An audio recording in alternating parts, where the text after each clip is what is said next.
Welcome back to HPP, the podcast that covers college basketball and the NBA draft inside and out. I am Rich Harris, and thank you for joining us again. The entire crew is with us today. I am joined by Maverick Swinson, Ayab Booney, and Doc Llewellyn. Welcome back, gentlemen. How's life? What's new? Another dollar, another day. Same old stuff, Rich. Thanks for having me. All right. So sadly, I have to announce that this will be Mav's last show for a while. Oh, Mav, could you tell everyone where you're going? I'm guessing your doctor recommended some quiet time in a remote location. Maybe with Buddhist monks. Listen, Rich. With how badly the Mavs been playing, the doctor recommended me to go to a remote location and just sit there and. He required me to go and draw up a new playbook for them because that's what they desperately need. If anyone saw that Mavs Wizards game yesterday, if they saw that last play, they would know what I'm talking about. The doctor needs me to go away for a couple months and draw up a new playbook. Well, beside that, tell everyone where you're headed to at least for a while. I did get an opportunity to become a video scout with another organization. It's a full-time gig. I'm very excited for it. But rest assured to the audience, this will not be the last time you hear from me. You will definitely hear much more of my takes in the future. I just need to take a little bit of time away to focus on that for right now before I come back to the show. Right. And you do remember that last week when you what did you or was it the show before when I said this will be Mav's last show? Who knew? Remember? I think it's when you said you agreed with Doc about Ben Simmons. Oh, I think it was. I think it was the first show that we did with Doc. Yeah. Two shows. Yeah, it just spoken into existence. All right. Well, we will miss you, but let's make the best of today while we still got you. We're going to start off with the NBA. And Rui Hachimura got traded to LA. What do you guys think of this trade? Is this is this enough to push the Lakers into the playoffs, or do they need more? Can they do more? What do you think about this trade? Rui got traded from the Washington Wizards to the LA Lakers for 2 second-round picks and Kendrick Nunn. Some would say the Lakers want to trade. The Lakers. It was three picks. Yeah, 3 second-rounders. 3 second-round picks and Kendrick Nunn. The trade was even for both teams. I feel like the Washington Wizards is tired of waiting on Rui to develop. The Lakers need a wing guy. They just need a wing guy who could score some baskets and defend. Rui is not an excellent defender. He's not going to lock you down, but he can play defense. He's willing to play defense, and he would be the best defender on the Lakers right now. So that says a lot. Is it enough for the Lakers to go to the playoffs? They could definitely get to the play-in if everybody's healthy and they can make the playoffs right with this team. But does that mean a lot? No, I know LeBron James wants to win another championship. So this is early, but they definitely will make some more trades coming soon. I expect them to make some more trades before the deadline. Well, I think Westbrook now definitely is out of there because I feel like Rui brings something Westbrook doesn't have, which is defense, and Rui couldn't score. Rui couldn't be a 20-point scorer, but this guy cannot stay healthy to save his life. And let me just bring out the games. I don't know who's worse, him or AD when it comes to staying healthy. Rui first year played 48 games, second year 57, third year 42. And this year he played 30 so far. So he doesn't stay healthy to save his life. So if Rui and when AD comes back, stay healthy, we'll see. But the team definitely still to make more trades and need definitely 2 more shooters. Doc, Mav, what are your thoughts here? Yeah, I like it a lot. And I think the trade's very For even. whom?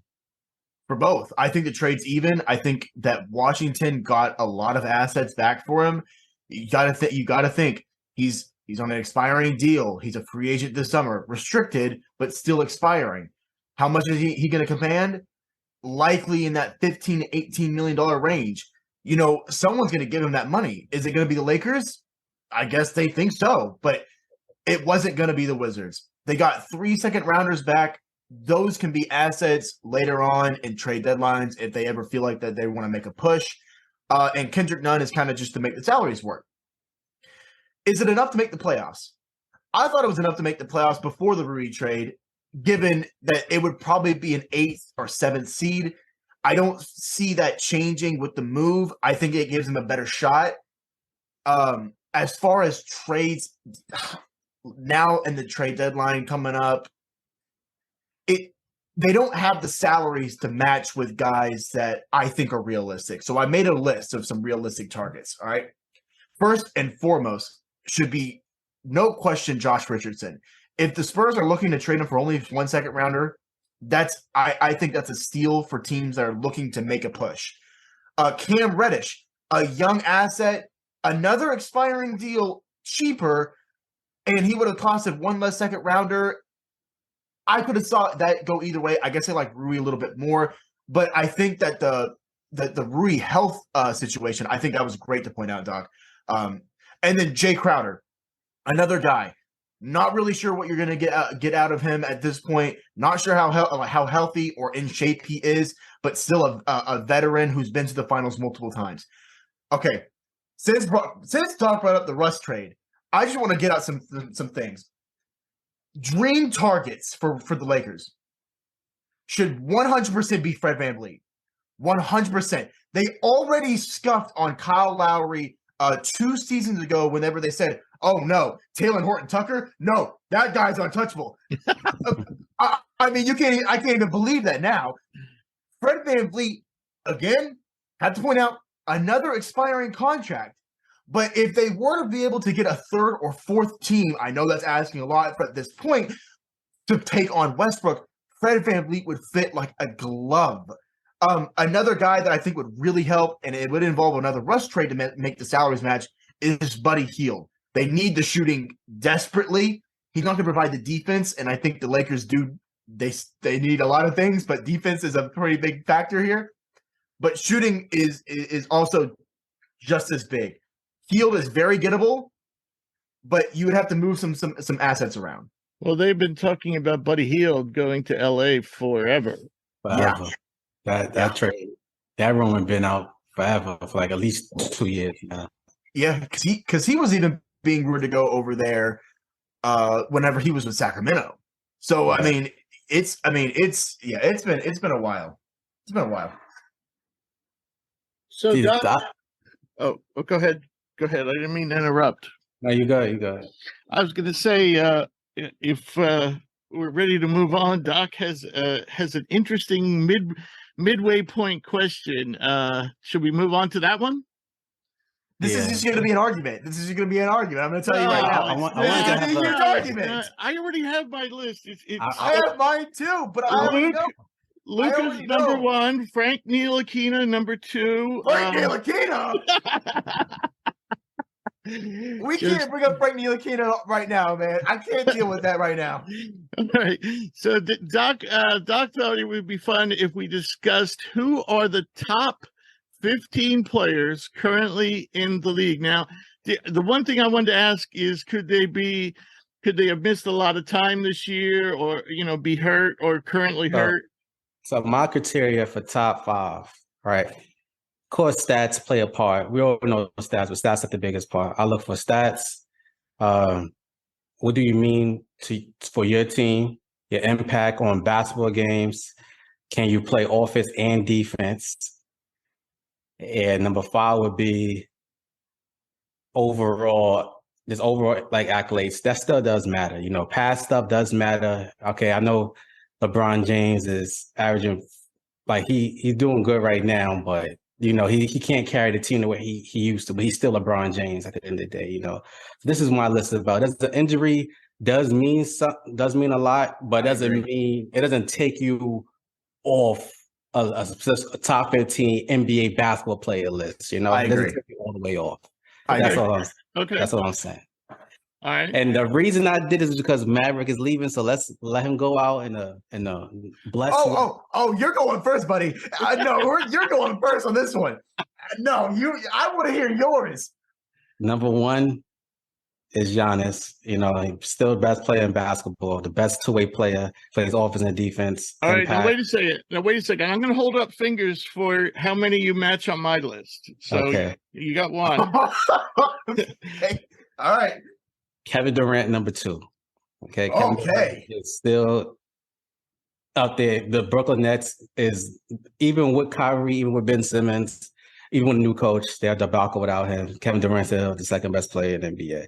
Jokic, you just got to put respect in it. He played on the last 2 seasons. He had an injury-prone team, still put up numbers. This year, everybody thought his numbers can go down. Now that everybody's back, and he's still killing. And he's looked like he's about to win MVP again, but he's not. This is where everybody's going to get thrown off.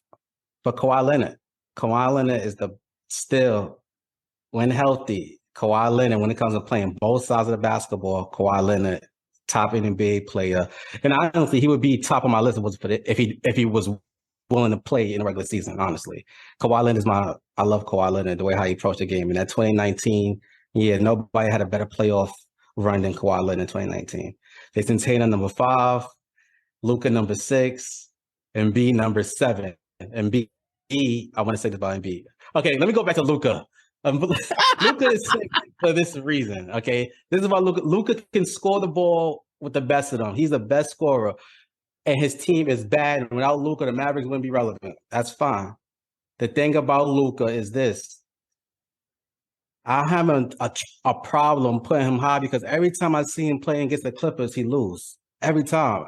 When it comes to him playing against Wings, he can't beat Kawhi Leonard and Paul George. Just like he can't beat that team that he lost to them way too much. I watched the game a couple days ago. He lost to them again. It's like when he plays that team, it's just he can't beat them. And plus, he doesn't play any defense.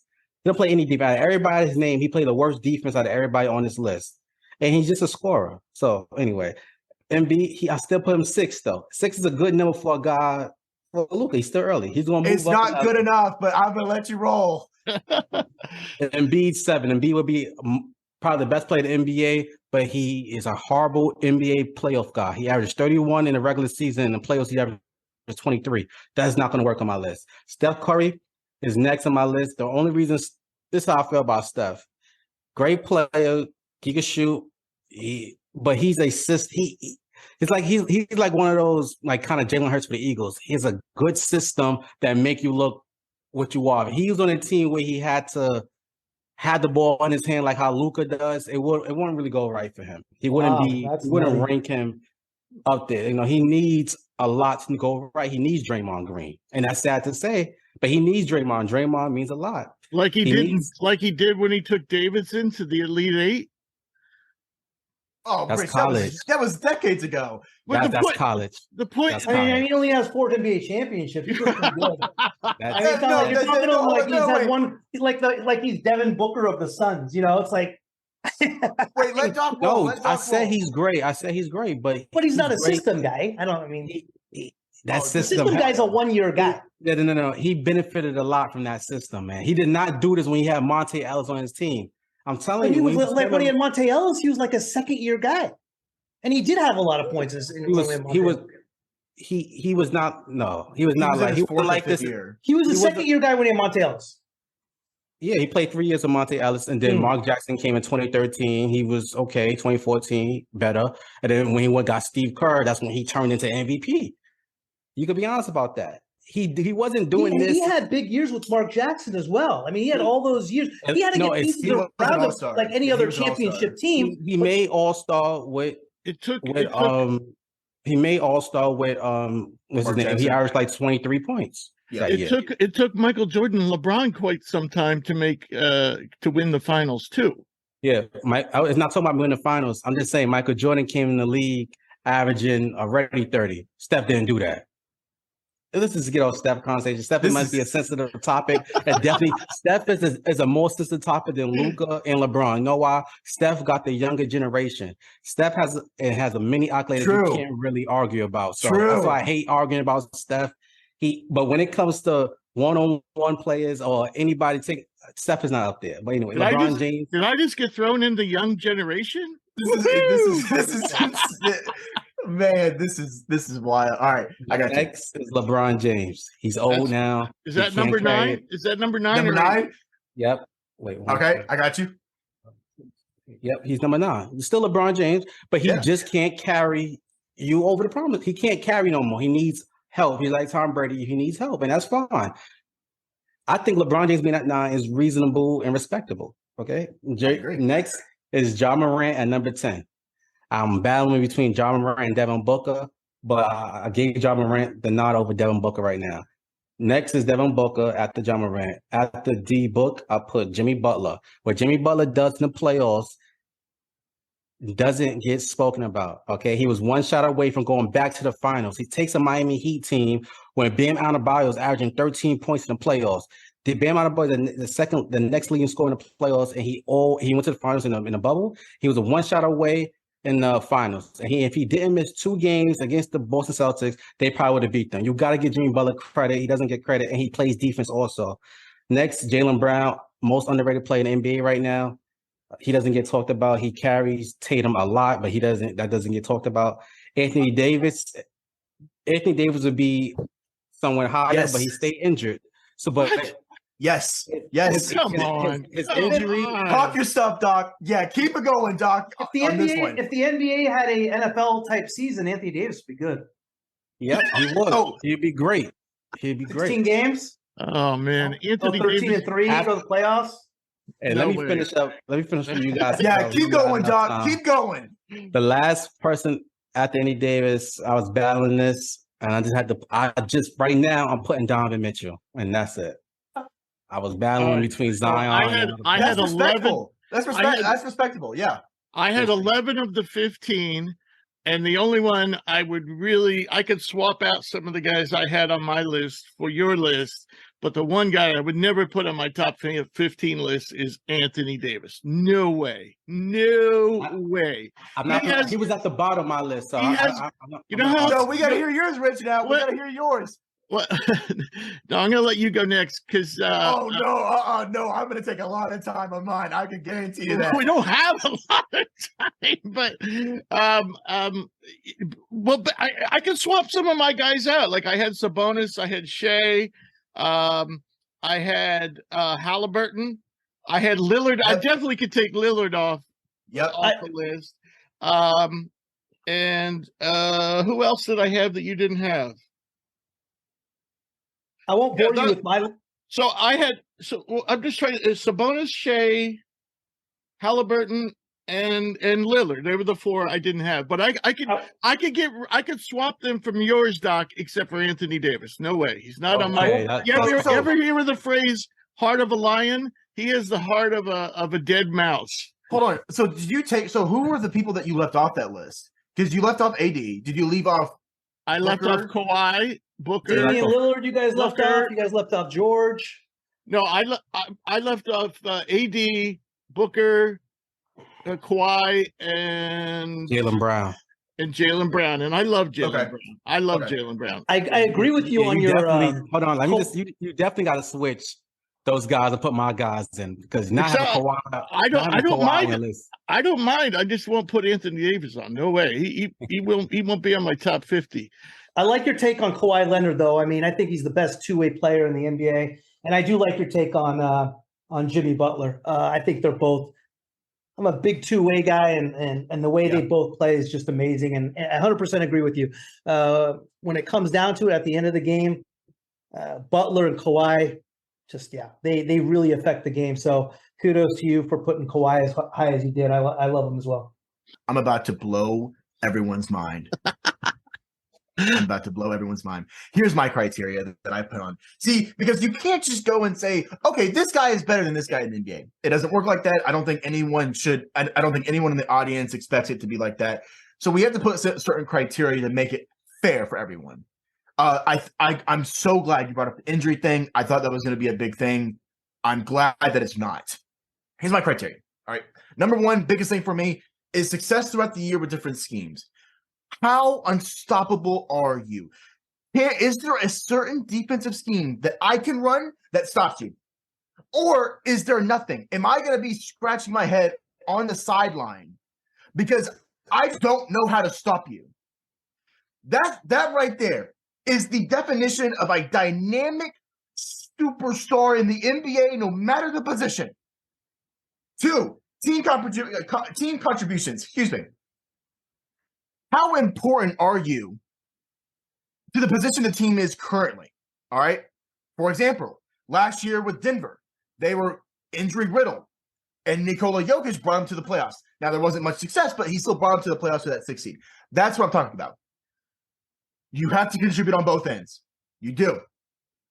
And if you don't, is it matched up well to your offensive production? Okay? Lastly is the consistency. How many bad games do you have in a 5 to 8 game span? Do you have 1? Do you have 4? Do you have none? Are you always on target, no matter what you do?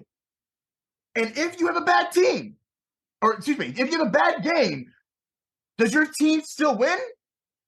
Can you still will your team to victory? And the last bit, which is unfortunate with any sport, is how much does injury play a factor? All right. That's the criteria that I have followed for this season specifically. I do not care about accolades. This is this season's player rankings. Accolades mean nothing to me. Okay. I want to get that out there. I know it's a big thing with a lot of people that I've talked about. Accolades mean nothing to me as far as season rankings. All right. Now we get to the season rankings. Number 1, the best offensive player of all time. It's the best offensive player of all time. Luka Doncic is number 1 to my criteria. 100%. I even think and don't get me started, because statistically speaking, he is the top point guard defender statistically. He has a chance to make it all defensive team one day. So I don't know where this is coming from. But I think that one day, statistically speaking, he deserves to be on the all-defensive team. And by far, no question, the only weakness is that free throw shooting, which I know he's getting up in the gym right now. The best offensive player of all time, Luka Doncic. Wow. Number 2. Wow. Number 2. A guy named Wilt Chamberlain? No, no, stop it, Rich. Oh, Wilt's not now the best offensive player of all time. No. Yeah, he is. Yeah, he is. Number 2. Just because you can put points on the board does not mean the skill matches. Doesn't mean the skill matches what the offensive player is capable of. Okay? I'm going to just say this right now. I'm going to say this. Luka is one of the few players that was able to beat a Wilt Chamberlain record without any sort of major qualification with that 60-20-10 game. I know Doc knows about that. I know he agrees with that for sure. Number 2, Nikola Jokic, the reigning MVP. Someone I think that he has one of the best chances for a 3-time MVP. Incredible season. Denver is arguably the favorite to win it all this year. I personally, I don't think it should be a question. Nikola Jokic is a top 3 player in the NBA this season. Number 3, I gotta go with Giannis. He is just so incredibly consistent. He is so good on both ends. Effort on both ends, no matter what, night to night. It doesn't matter. I think he's also improved his passing capabilities and his pull-up precision, especially from that mid-range area. He's even looked a little bit better in catch and shoot from the 3-point line. He looks great. Why doesn't he guard Tatum in the playoffs? Well, here's the thing. It doesn't make sense for you to put your best offensive player on the best. It doesn't make sense if your best offensive player is also your best defender, right? With the length, considering the length and the size difference, right? Using that energy for a whole game, it just doesn't make sense considering how good the NBA is now. Now, I know his conditioning is elite, but as far as a help defender, I think Giannis is the most effective, arguably of all time, as a help defender, not an on-ball defender. Math. Number 4. On, Math. Let me just say this. Math, you hurry up, Math. I want to argue with you so bad, but we only on number 3. I need you to hurry up. I'm already 3 in. At this rate, you're going to be. We won't get finished till the weekend.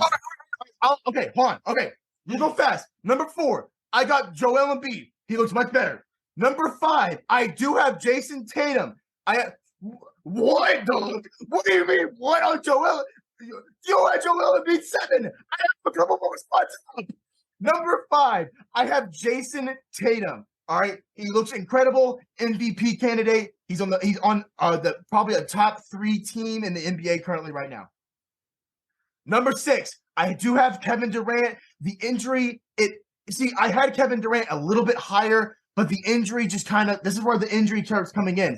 A lot of these guys I had higher, but the injury concerns and the injuries they've had this season, it hurts the rankings for me a little bit, okay? Number 7, I do have Stephen Curry. He has not been as dynamic, but just like Doc has been saying, he is not running the point guard anymore. He is a shooting guard. He is what Stephen Curry has extended his career for almost 10 years because he does not play on the ball. He is an off-ball player now, which has been a fantastic adjustment by Steve Kerr. Number 8, I have Shai Gilgeous-Alexander. He was a MVP candidate for a little bit ago. In our fearless forecast and whose prospects, we had the OKC Thunder finishing the second worst team in the NBA. They are 1.5 games out of the 5th seed. Number 9, I have LeBron James. They're ahead of the Lakers in the I have LeBron James at number 9. At number 10, I have Donovan Mitchell. At number 11, I have John Morant. At number 12, I have Tyrese Halliburton, running one of the most efficient offenses in the NBA. Number 13, I have Kawhi Leonard. He has been climbing the ranks all year long. Wow. Number 14, I have Devin Booker. Number 15, I have Anthony Davis because when he was healthy, man, was he good. Honorable mention, Zion Williamson, Damian Lillard, Jaylen Brown, the duo of DeMontis Sabonis and De'Aaron Fox, James Harden, who has been running a fantastic offense, Trae Young, bad year, unbelievable talent, and someone I think deserves some love, Anthony Edwards, one of the most dynamic 3-way scorers in the NBA. You and I agree on Shea and Halliburton, and the other 2 gentlemen on our panel are having a heart attack. Really? Yeah. Okay, let's hear it. I had a heart attack, but you want to go first? Here's my point. I think a decent list, but here's my point. I think if you were put in a position where you're an actual GM and you had to win a game tomorrow, your list would change. As far as potential and how they look and eye-pleasing, I agree with you. But as far as winning a game, I don't see how Kawhi is not higher. I don't see you having Halliburton, and I like Halliburton. I just don't think in reality he is there. And I like Doc. I'm with Doc on Doc as far as when you demand the ball so much. I mean, he always has the ball. It affects everyone around him. He doesn't play a lick of D, and his numbers are incredible. And Dockett is an incredible talent. I just don't have him up there, in my humble opinion. He's saying saying Doncic. Okay, I'm sorry, Doncic. So this whole thing with Luka not playing defense. All right, let's talk about this. All right, last night he played against the Wizards. Okay. The only reason why Dallas was in the game, and I'm just speaking for just like this one game because this has been happening all season, but I'm just going to talk about what I saw from last night. The only reason why they were in that game was because of Luka's defense. The only reason, because he was the one that was on Kyle Kuzma, and he was switched on to Bradley Beal and picked his pocket essentially, stayed in front of Beal the entire time, and we all know Beal is a dynamic scorer. Luka was the one who stopped him there. That has happened all season. The only time that I've seen Luka been truly exposed on a switch was Kawhi Leonard. Now, you have a perfectly reasonable thing by saying Kawhi Leonard deserves to be up there. I agree. That's why I put him 13. My thing is this. He's been constantly in and out of the lineup. He has no chemistry with the Clippers team as far as just like their team. He has essentially no chemistry at all. And I think that his defense, it's more reputation than actual productivity because Kawhi is not guarding the best player on ball usually until 6 minutes left into the fourth quarter. That role is on Terrence Mann, Paul George, and even Marcus Morris Sr. That's what I'm saying. Now, of course, you could say Kawhi Leonard as a player in the playoffs, yeah, fantastic. He's not going to miss those games. But as far as 15 players this season, keyword this season. No. It's best NBA players. Best 15 players. Well, see, I didn't interpret 15 it players. I didn't interpret it that way when I made my list. I interpreted best 15 players in the NBA. That's how it is. It's best 15 players in the NBA. Right But now. why- but- right now. Yeah, right And that's now. fair. Best I mean, 15 players in the NBA right now, this season. Yes. No. You keep saying this season. We're not judging off this first 3 months. It's best NBA players right now. which includes the season as well. But who the players are today. But how is that Best 15. fair, though? How is that fair? As far as what I'm looking at it, okay, you can't judge a player based on accolades whenever you have players like Shai Gilgeous-Alexander, who has been far more dynamic, far more important to that OKC team than someone like. What? I just have to say, We have two different definitions, yeah. SGA and other guy, Halliburton.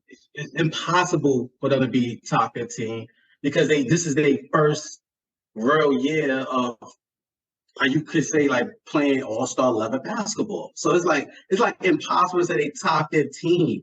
You know, it's like because what if next year they come out and now it's a 1 year wonder and they become worse the next year? We've seen that happen a lot. That's why we're doing it current, like the top 15 players right now. How is that fair? How is that fair, Doc, to say, you know what, Kawhi, he's been a little off this year, or oh, you know what, let's give him more reasonable. Because you know why? Because if you was a GM right now and rebuilding a team, you're not taking SGA over Kawhi Leonard. It's impossible. Yes, I am. Why would I not? I am.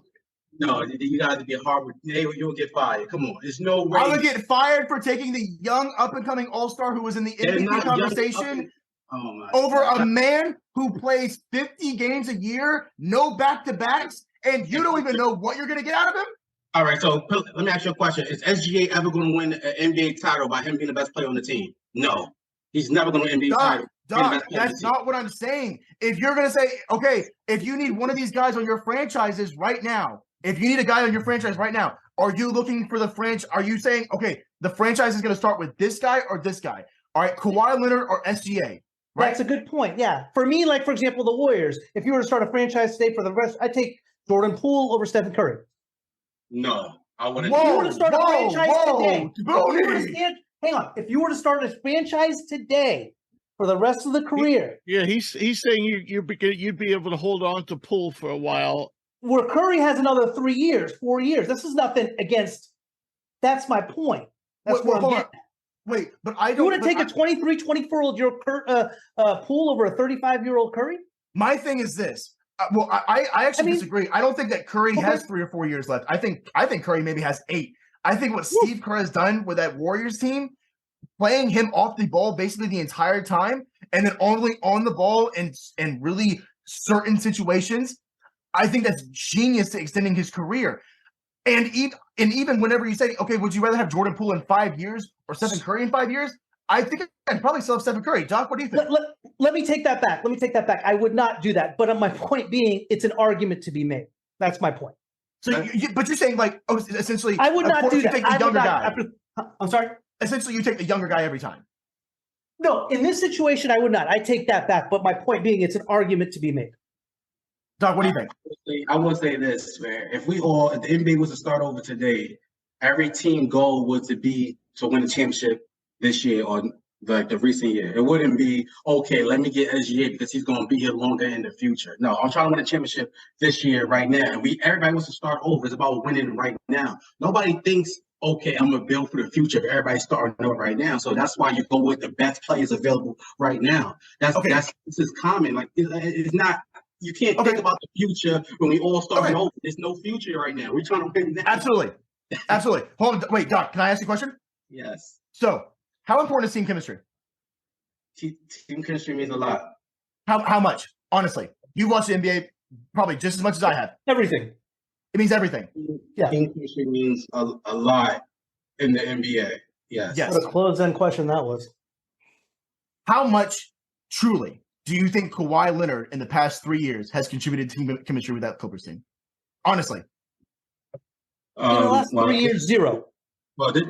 Honestly, the Clippers been pretty good. Even if so, you say they have no team chemistry.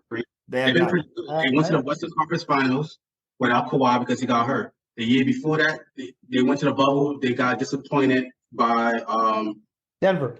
Denver. Okay, Blew 3-1 lead. Every 3-1 year, lead. every year they could have made it to the finals. Kawhi never They got could have. injured, but Kawhi got injured though, and they still Kawhi- made it.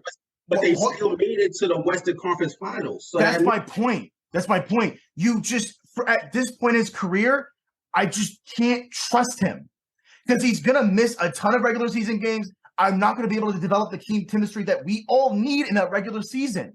That's the difference here. That's what I'm trying to make here. And the injury concerns. Kawhi has now become some sort of injury concern. He missed a month this season, Doc, on some sort of knee issue that no one disclosed. There's just no way in the world Tyler Hasburn is better than Kawhi Leonard right now. That doesn't make sense. But let's just skip that. Let's go to your number one real quick because we don't got enough time. I just want to go to your number one. It's impossible for Luka to be better than Giannis. Stop this. How is Luka? 100% agree. How is Luka better than Giannis? Luka should not be top 3 in nobody's list right now. I'm sorry. Yes, yeah, he should. He should be number 1 on everyone's list. Let alone because he is the most Luka Doncic. There is not a single thing. I have seen every single defense try and stop this man, and not a single person has been able to. I've seen teams ice. I've seen teams hard hedge. I've seen teams go drop coverage. I've seen literally everything, and the only player in that pick and roll specifically that he gets to play with is the White Cow. Stop it, dog. Are you kidding me? He is the most unstoppable offensive force I have ever seen. There's not a single, even double teams or a recipe for disaster because I don't know how he passes from one half court in to the corner in the left. I don't know how that's possible, but he still does it. There's not a defensive scheme that could stop Luka Doncic. Oh, shit. I mean, the Clippers, so. All right, so we're gonna wrap this up. I got a question for you guys. I'm gonna start with Doc because this is interesting to me. You're starting in an organization today. The season hasn't started. Your goal is to win a championship this year. This year, you get the first pick of any player in the league. Who are you taking? Giannis. So am I. Booney? Giannis. Yeah. Maverick? Luka? You're taking Luka? Y'all know who I'm going with. You know what? I've seen Giannis get. I've seen different schemes that they've been able to run specifically against Boston that's been able to slow down Giannis a lot. Right. I have never seen someone slow down Luka. Give me Luka with that first pick. You know what? There's only 4. I will say there's only 4 players I considered for my answer for that question: Giannis, Luka, Jokic, and Tatum. Yes. No, you got to say Kevin Durant. You're starting an organization today, though. I'd get, Yeah. Well, maybe that's just personal preference because I'm not a big fan of Durant. As a person. All right. So, Doc, do you have any parting words for Mav? We're gonna have to find a new person for you to argue with. I know, right? Well, I think it was great. We did like 3 episodes together. This is the 3rd. The chemistry was working. It was getting since day one. Surprisingly, Man, I know. Neither of you guys were Kawhi on the chemistry. That's good. we never seen eye to eye, but I think that made it good though, right? We had eye to eye some points. You guys were great, man. I enjoyed it. But let me just put this out there. I'm not fully this is it, Matt. Like, again, I want to make the audience, I need y'all to know, y'all will hear my voice again. Okay, let's just put it out there. And in all honesty, the reason why Maverick is leaving the show is because Doc has just been beating his ass left and right in these debates. He's leaving on a loss. He's leaving on an L. Yeah, don't do that, Doc. Don't shake your head like that. All right, Doc. Thanks for joining us this week. See you, Doc. We're looking forward to talking more NBA next week. All right, see you guys. Good luck, man. Later, Doc sounded so sad. All right. All right, so let's move on to our college hoops notebook, and I'll start off with some injury updates. Nick Smith, Arkansas, still out, and I was right. He did see a knee specialist in Los Angeles, and that was about a week ago, I believe. And the only thing definitive they have said, and that will be coming to a conclusion soon, is we won't see Nick Smith in the month of January. So fingers crossed for February. Good news for Dayton. Both Malachi Smith and Kobe Elvis, their two starting guards, are back. So Dayton actually has been doing pretty darn well without those guys. And now we predicted Dayton, was a potential Sweet 16 team. They're fully healthy now. So that's good news for them. Jett Howard, suffered, I believe, a ankle sprain, and we don't know much more about that other than he was seen in a walking boot the day of the game when he got injured, so he might be out for a while. Isiaih Mosley, he's wasn't injured, but he had a problem with the coach. They apparently have ironed that out, and Isiaih Mosley is basically finally getting big minutes for Missouri and putting up big numbers. Isiaih Mosley started the year in our top 100. He dropped down to our top 200 and then finally dropped off our top 200 because he was not playing basketball. He is now back. Look for him to be back on our draft board when we post it later on this week. We're not going to immediately jump on that train and move him up into the first round territory or anything. We're going to watch him for a while, but this is a guy who could score at all three levels, dynamic scorer, and I'm really excited to see Isiaih Mosley play in the SEC. Terquavion Smith, actually, he had a scary fall on his tailbone against North Carolina over the weekend. He played 39 minutes last night against Notre Dame, so that's great. He seems to be good. And lastly, Matthew Murrell, who's in our top 100 and the leading scorer for Ole Miss, he has a knee injury, and they've been pretty mum about how long he's going to be out. So that gets everyone all caught up on the big injury news. All right, so moving on to our topics. Gentlemen, I don't know if you saw Houston lose to Temple at home, but what were your thoughts about this game? I saw that game, and I think often we see a team like Houston ranked number 1, and they lose to a team like Temple, and we're immediately to think, hey, Houston's not what we thought, not as good as originally talked about. They shouldn't have received the number 1 rating, overrated, all that stuff. I think you got to give a lot of credit to Temple. Temple plays extremely hard. Aaron McKee does a great job with that team, and they had a hell of a game plan going in. They control the tempo of that game. They limited the possessions Houston had. Houston, yes, they shot the ball poorly from the field, but so did Temple. They out-rebounded Temple. The difference in the game was Houston, I think, shot 50% from the foul line. But the timing of their threes they hit were impeccable. They really sagged and allowed Houston to get to the paint and throw up some garbage at the hoop. They made it close. They gave themselves an opportunity at the end, and they took advantage of it. And a week earlier, they lost a heartbreaker to Memphis. So that's a hell of a win for Temple. I think it's more, congratulations to them than what's wrong with Houston. Mav, you have any thoughts on that game? Or Houston in general? I think it was incredibly well said. And the biggest thing I wanted to highlight was the free throw discrepancy. Temple, I just want to put out there because Booney said that Houston shot 50%, and they did. Temple shot 20 for 22. That was the difference. And it should be noted to every team that's interested in winning.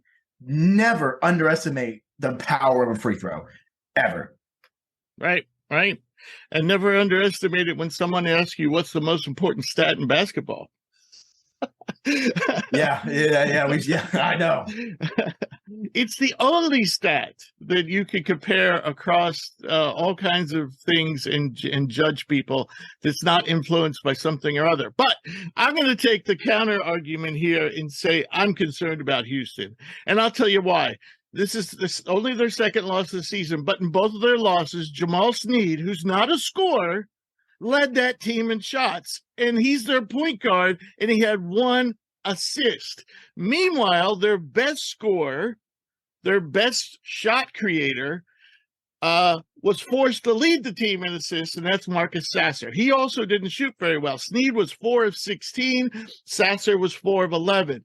But what really alarmed me, and I agree with Booney, Temple played hard. Temple played good defense. And they also handled Houston's pressure very well. If you notice, when Houston brought the double teams, they often like the blitz, the ball handler. Mm-hmm. The Temple really handled that well, and then they would make a pass, and then they make a second pass, and they get a good shot. Temple actually missed a lot of open shots in that game. For example, Temple's best player and leading scorer, Khalif Battle, was 1 of 9 from the field. Okay? So Temple won without their best player doing anything. But what really bugs me, and they did the same thing against Alabama. Not only did Sneed lead the team in shots taken against Bama, but they went to all this ISO offense. They looked like an NBA team, and they didn't run anything. Yeah, offensively they look terrible. And I'll tell you what, I love Jerice Walker, and I think he's a lottery pick, but he's not a shot creator yet. He thinks he's a shot creator, but he's not. Okay. Tremont Mark, again, same thing. Yeah. He thinks he's a lot better than he is. He could be an excellent shot creator one day, and he looks good against East Carolina, but against, teams that play good defense, he can look bad, and he was 2 for 9. Sasser is about the only guy that you can count on regularly to create good shots off the bounce. Sneed can make the space, but he can never knock him down. So this team needs to start running some sets, needs to start running some pick and roll or whatever, and instead of going all ISO ball, because they're not an ISO team.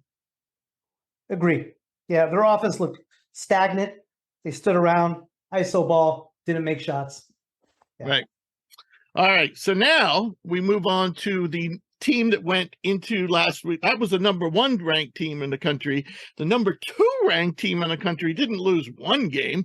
They didn't lose 2 games. They lost 3 games. And that's the Kansas Jayhawks. So now are we concerned about them? The Big 12 is kind of a real juggernaut, and I never had Kansas as the best team in the Big 12, obviously on the top tier. I think TCU is and thought so most of the year. They lose a heartbreaker at Kansas State. They got, which was surprising, getting blown out of the building, their own building against TCU, and then losing to really a guard-oriented Baylor team. No, I don't. I think Kansas is who they are. I'm not worried about them. I think they'll be right there down the stretch. They're a put together team. I'm not worried about it. Mav? Yeah, I'm not worried about them either.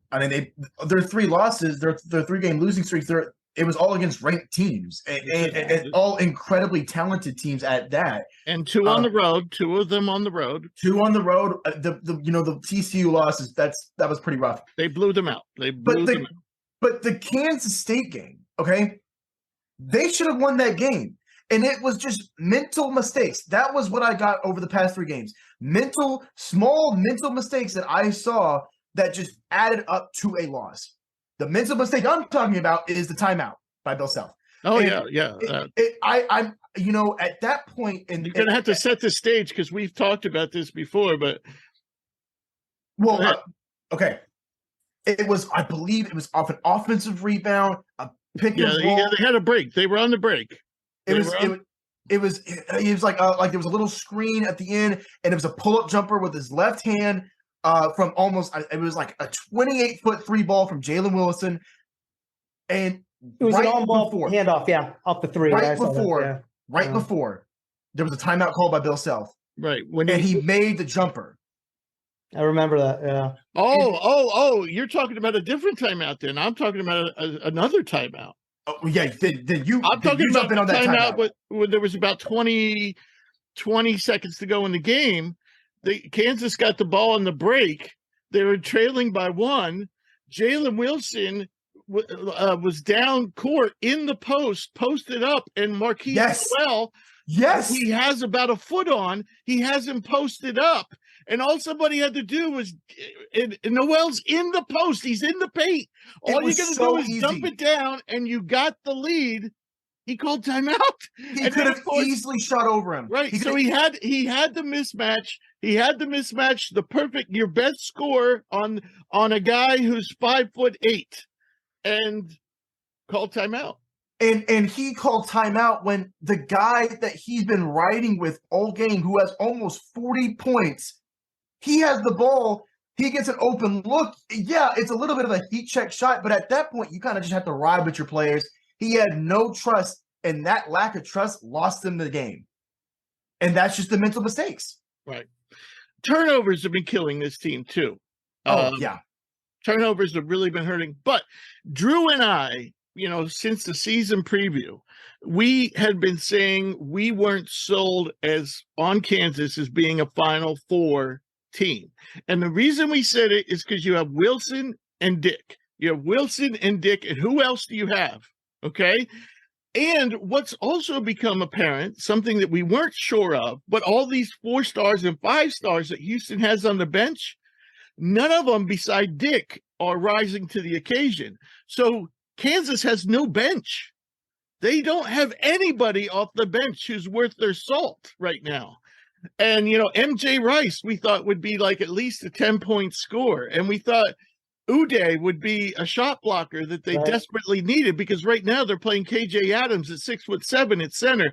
And he could actually, when he goes to the NBA, he might be a small forward. And that's who they have playing center right now. And if he gets in foul trouble, that team is screwed. And what are they going to do this week when they match up against Shigwe? Adams is surely to foul out in that game. So Kansas, I think, has some troubles. Can they get to the Final Four? Well, they better hope that Wilson and Grady Dick are hitting on all cylinders, because they really can't count on anybody else. And they better hope that KJ Adams doesn't get in foul trouble. The only other hope for that team is Uday and MJ Rice, or somebody else off that bench steps up. But if they don't, I don't see this team being a Final Four team. Go ahead, man. I just wanted to add on. We talked about on last show for our rising our draft stock rising. I just want to say that Grady Dick's defense has impressed me throughout this run, even though they're losing. I was watching him some more, this week, and I thought his, I watched a lot of clips of him, and I saw a lot of guys get him on their hip and blow by him, but he also made some nice defensive plays this week. Keontae Johnson, he tried to really pick on him, especially like on that right wing, and I felt like he just could not get past him. I was impressed with his perimeter defense. Sometimes, he would, eventually he just play that, we used to call it Olay defense, where he just kind of let him go by and just immediately go on the hip. But overall, I was impressed. Okay. Yeah. I mean, we still, that was when we had him on Stock Rising, that was my one knock, but I think, he's still 18 years old, and we still have him like 12th overall on our draft board. So it's not like we're down and out on him. So, all right. So we'll move on. Mike Bray. Mike Bray must have been listening to the show, Booney, and you and I trashed Notre Dame last week. And what do we know? A couple days later, he resigns. He's like, I've had it. Harris and Booney are riding me. I'm out of here. So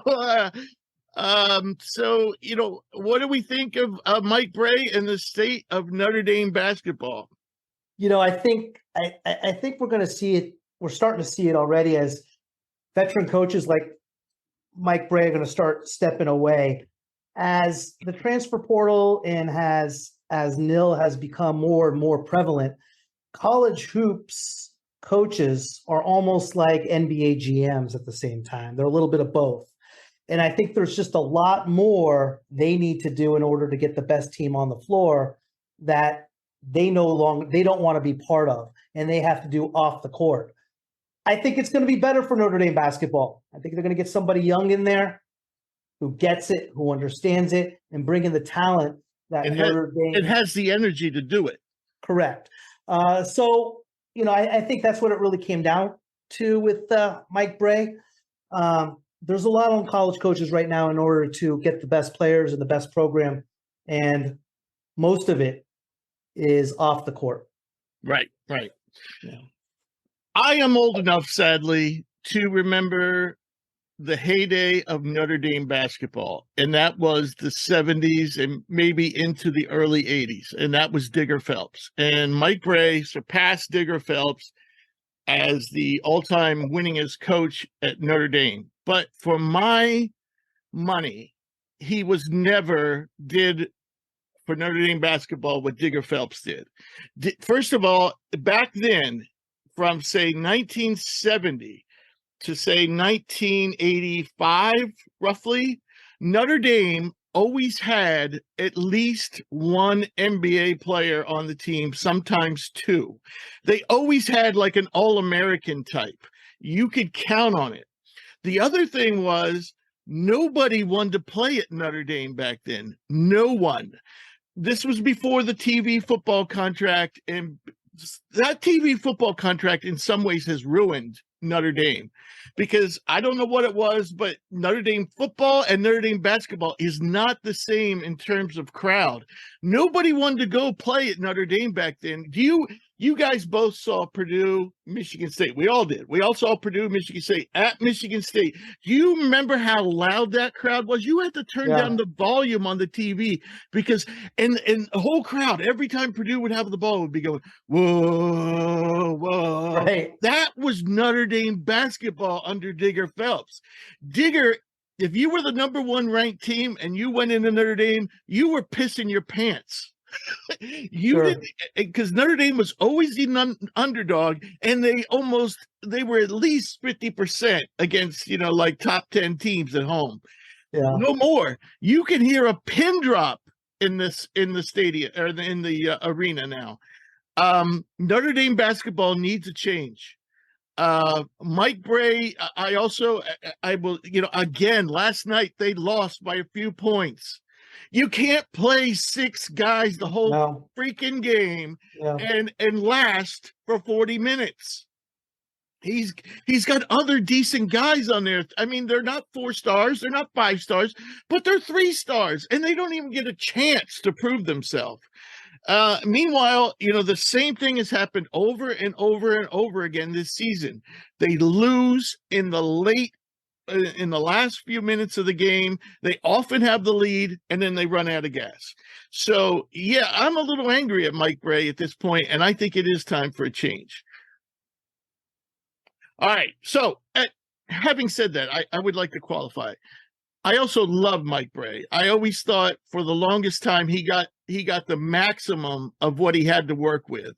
But I felt lately, over the last 4 years or so, he hasn't gotten the maximum. He's gotten less than what he should have. I mean, we're talking about a team right now, last year and this year, we're all top 100 recruits and experienced, and a lot of teams like Creighton are winning games with short benches and similar type of players. So, yeah. All right.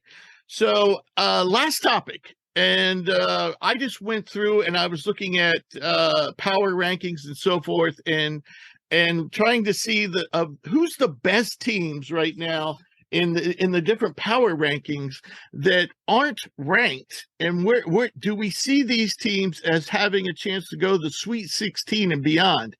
And the list is UNC, Duke, Dayton, Creighton, Indiana, Illinois, Rutgers, Nevada, USC, Kentucky, and Arkansas. I probably could have added a few others like Ohio State. So of this group, and if you have another one you want to mention that's not ranked, that's fine as well. Do you see any of these teams going to the Sweet 16 and beyond? And let's keep it to like one or two teams. Yeah, I mean, I'm going to give you three quick teams. I like USC, Kentucky, and Arkansas to get to the Sweet 16. Kentucky starting to figure it out, playing a lot better, slowing down the tempo. The freshmen are playing a lot better. Defensively, they've been great. Arkansas's big things, they got to get the ball in the hole. They got to shoot the ball. Defensively and athletically, they are there. And USC has great guard play. They're young, and I think they have two real great players in Jordan Peterson and Boogie Ellis. Drew Peterson. Excuse me. I apologize. Drew Peterson and Boogie Ellis. I like them a lot, and they are sound, and they have a couple rim protectors out there as well. So I like USC to make a run. Yeah, good call. How about you, Drew? yeah. I've called you Doc, and now I've called you Drew. You know, a team that I could really see is Arkansas. I think they probably have the best chance. But the other two teams that I have that maybe not as likely, but as far as if they get the right matchups, I really still like Creighton. I still think they play a good brand of basketball. I think the bench is a little bit of an issue for them. We talked about that in the past too. But as far as matchups go, if they get a couple of good matchups, I could see something go their way. And man, I was really impressed with Indiana against Michigan State. You know, I really like how they play. Mike Brown, he seems to have done a great job of getting the most out of his team. What's in here? Yeah, and we're gonna be talking about Indiana a little bit more later on in the show. But I was really impressed with them against Michigan State specifically. Yeah, Indiana's playing really good ball. They seem to figure it out. Yeah, you know, this list is kind of like the who's who of our preseason darlings. And you think, I mean, these were the teams, many of these teams were on our list, you know, were the teams we were talking up in the preseason. And I'll tell you what, if I knew Nick Smith was going to play, you know, from February on, I would say Arkansas is the clear best team in this group, but I don't know that, so I'm not going to include him in my group. I don't know if we're going to see Nick Smith for the rest of the season. I definitely like Creighton to make a run. I still like him to at least get to the Sweet 16. I love Illinois. When that team is clicking, they are tough to stop. The problem is their three best players are inconsistent as all hell. That's Coleman Hawkins, Matthew Meyer, and oh my goodness, the strong athletic guard. Right, Terrence Shannon Jr., right. So, you know, those guys, especially in transition, try to stop that team in transition. Woo! They can cook. Yeah. And I'll tell you what, Epps, the freshman point guard, is taking over. He's playing well too. And then lastly, you know, the other team I'm going to say, and I say this, well, it's kind of a toss-up between Kentucky and UNC. Two teams that, you know, I thought were two of the top 5 teams in the country starting off.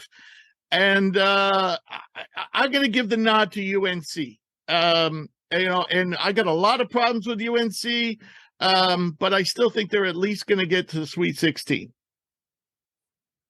All right, so we're going to move on to Stock Rising. And first guy we're going to talk about is you know, we talked at the end of last show about who we thought were player of the year candidates, and we kind of like hands down Zach Edey.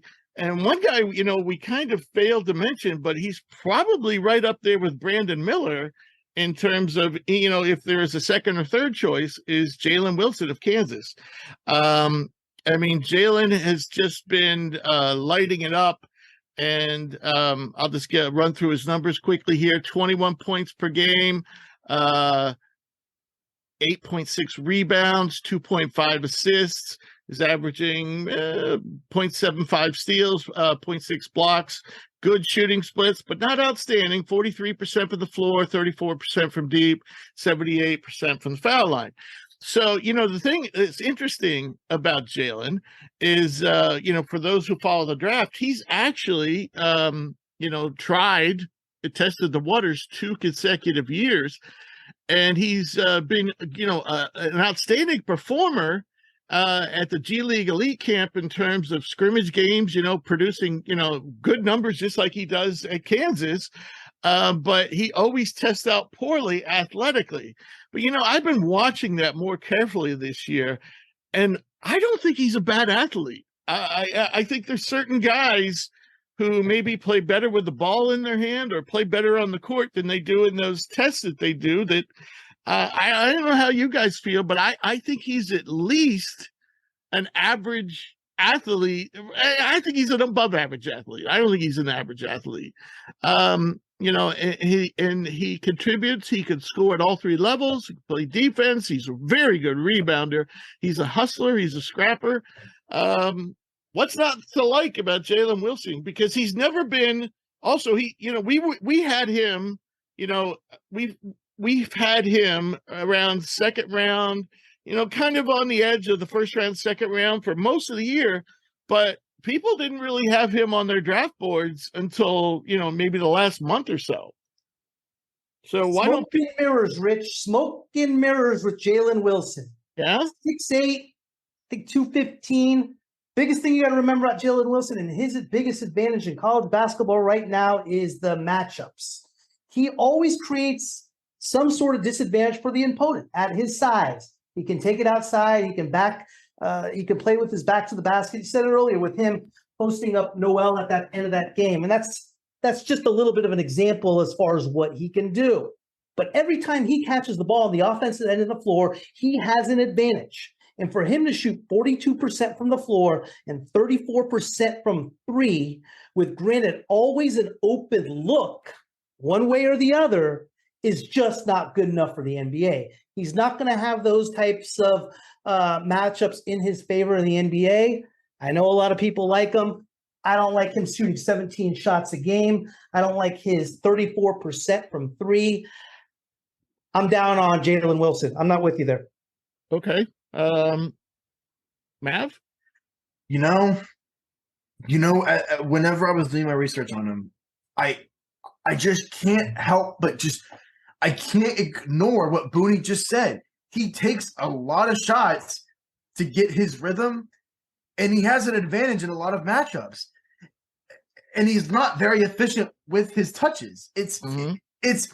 He's shown a lot of improvement as far as the capability to create from the outside.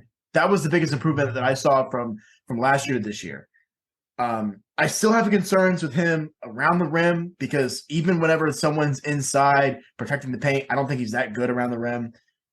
And in the NBA as a prospect, he's not going to have the ball hardly at all, which means that he needs to make sure that he's locked and loaded and focused every time he gets the ball because he's expected to shoot it immediately or take one dribble and shoot it. That would be his role as a 3/4. I think he has the rebounding. I don't think he has the scoring.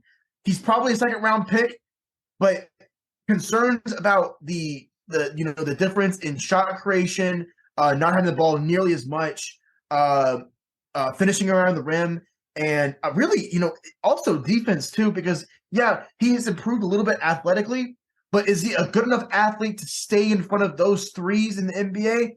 Not sure. I say second round pick. I think he'll probably start in the G League and work from there. Yeah. You're right. He does struggle at the rim, and you're right. He has been inefficient. But last year, when he was playing more of a supporting role, he was 46% from the field.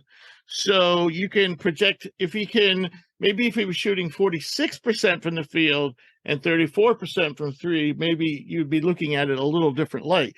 You got to remember, he's always been a supporting role player, and now he's basically him and Grady Dick have to carry that team.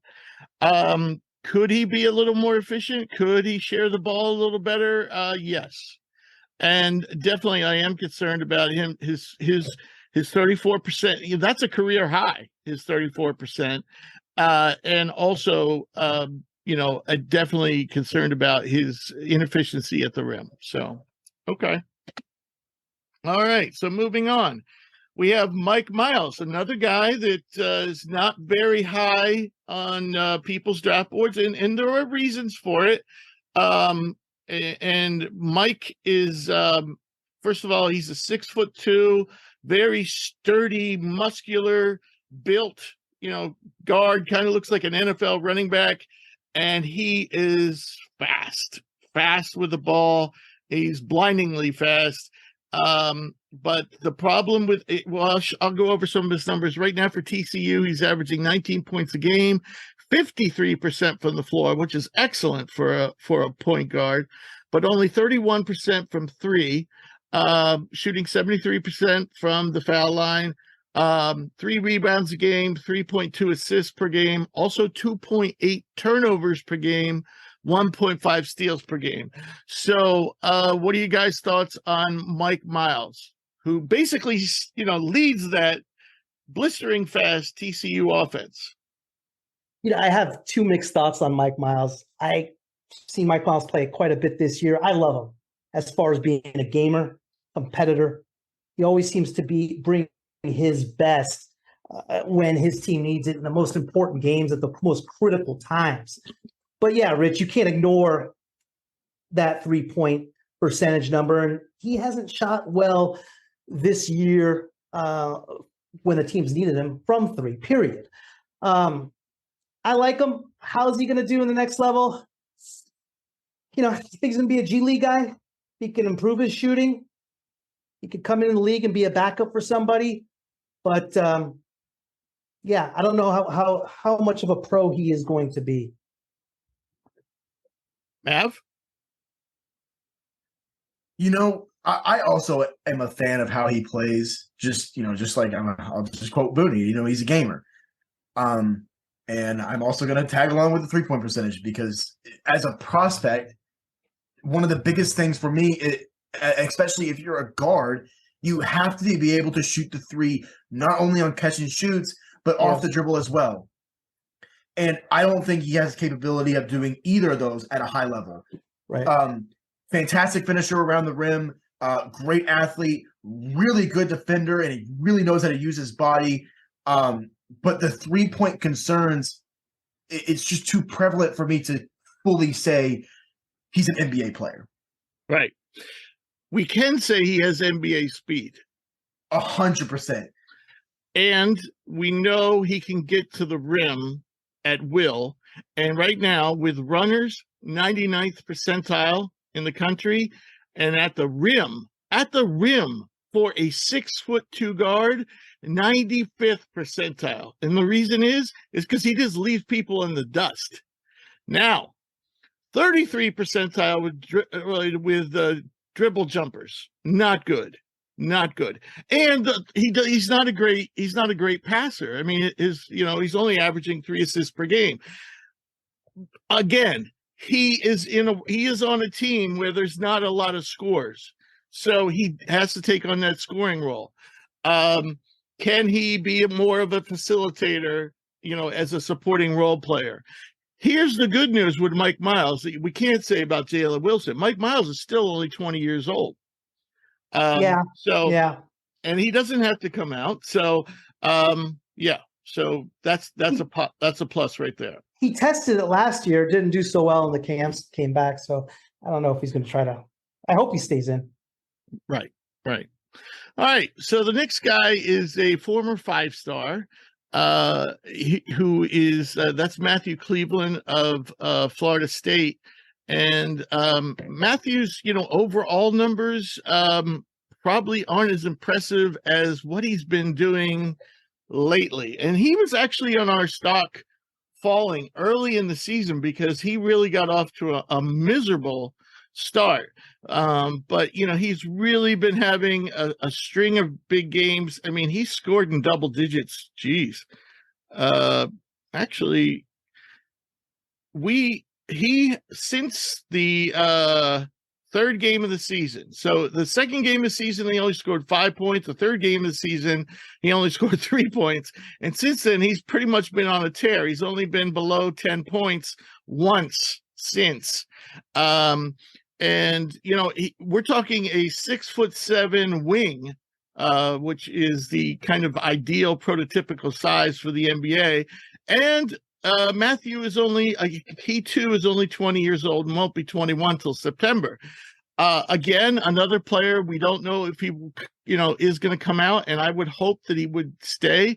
But right now he's averaging 14 points per game, 47% from the field, 42% from deep, but on low volume, only 1.6 threes per game, 69% for the foul line, 8 rebounds a game. Excellent for a wing. The rest of his numbers are so-so. So the thing about Matthew that, we were hard on him, or at least I was hard on him early in the season, was the guy had never shown that he really had an aptitude for shooting. And I would still say his shot is still flat. He still looks, he doesn't have that natural shooting motion. He always kind of looks like he's, I don't know, for lack of a better expression, he looks like he's holding in a fart when he shoots. He looks stiff. And his release is inconsistent. Sometimes he follows through and sometimes he doesn't.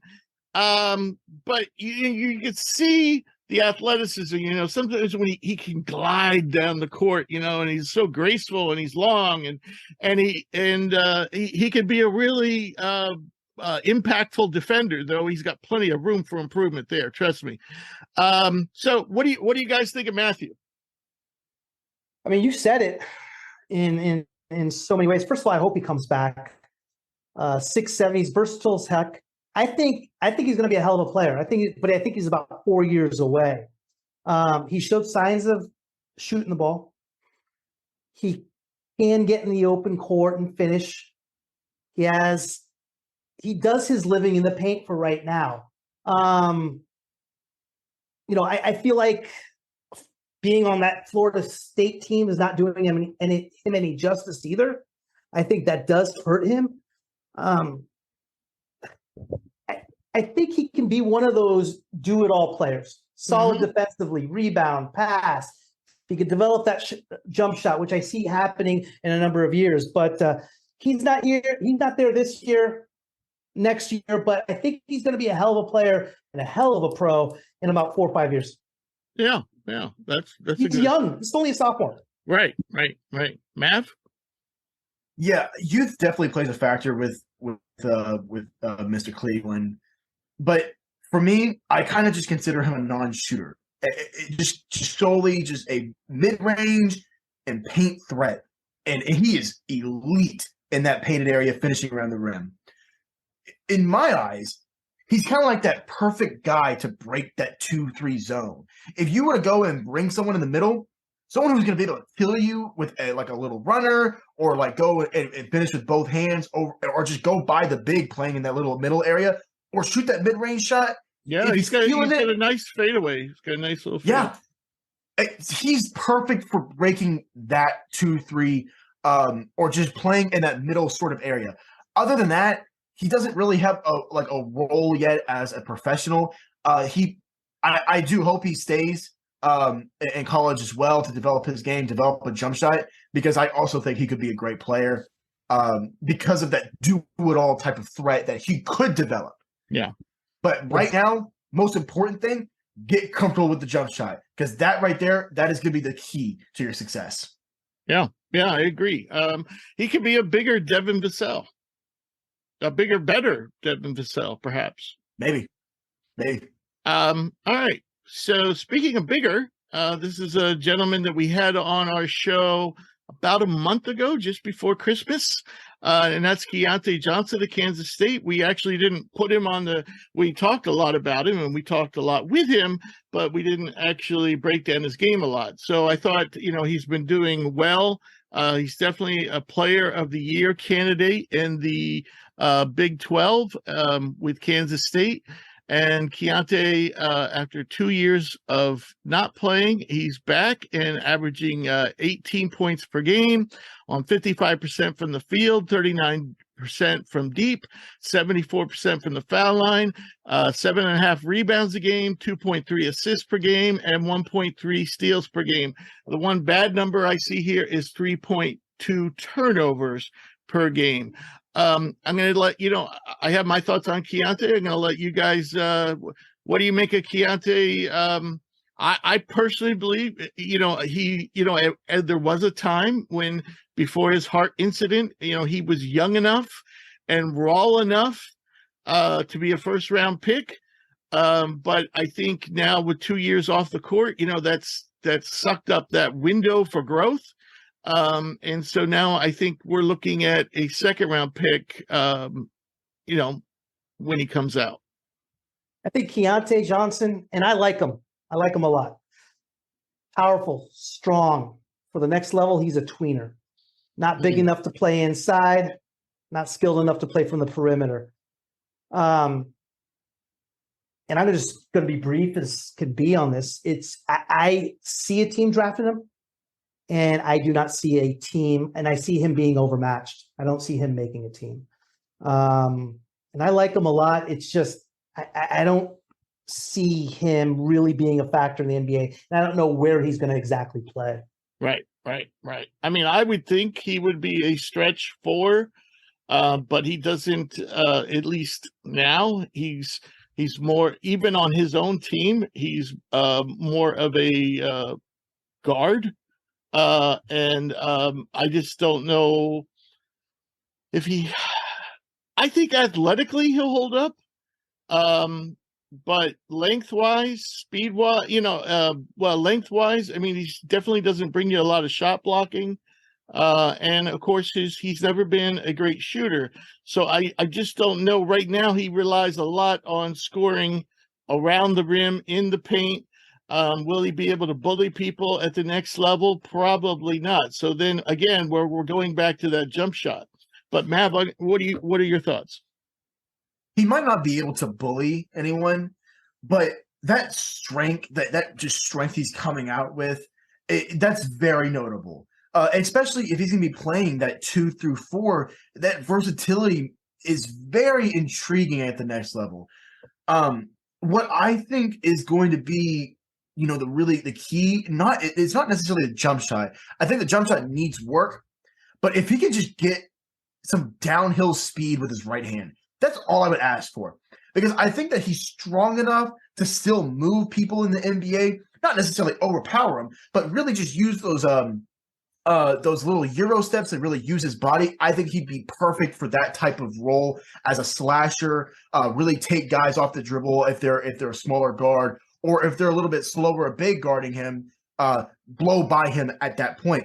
Mm-hmm. I don't think he's that blow by speed though. I think that's what he's going to have to work on. Right.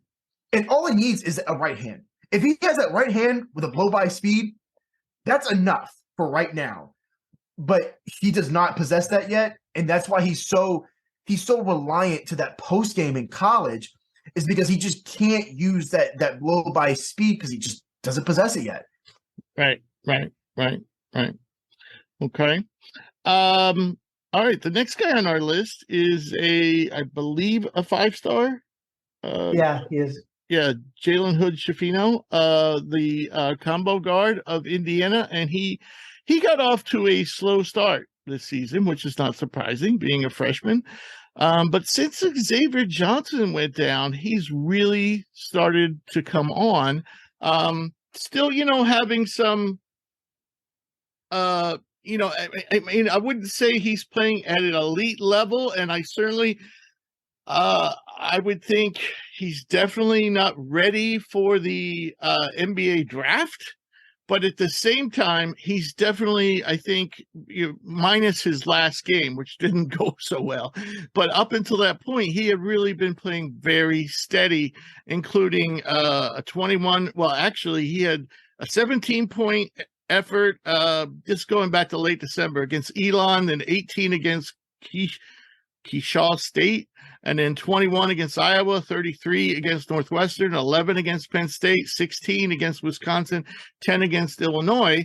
And he's also been, during that stretch, usually producing anywhere between 9 and 3 assists per game.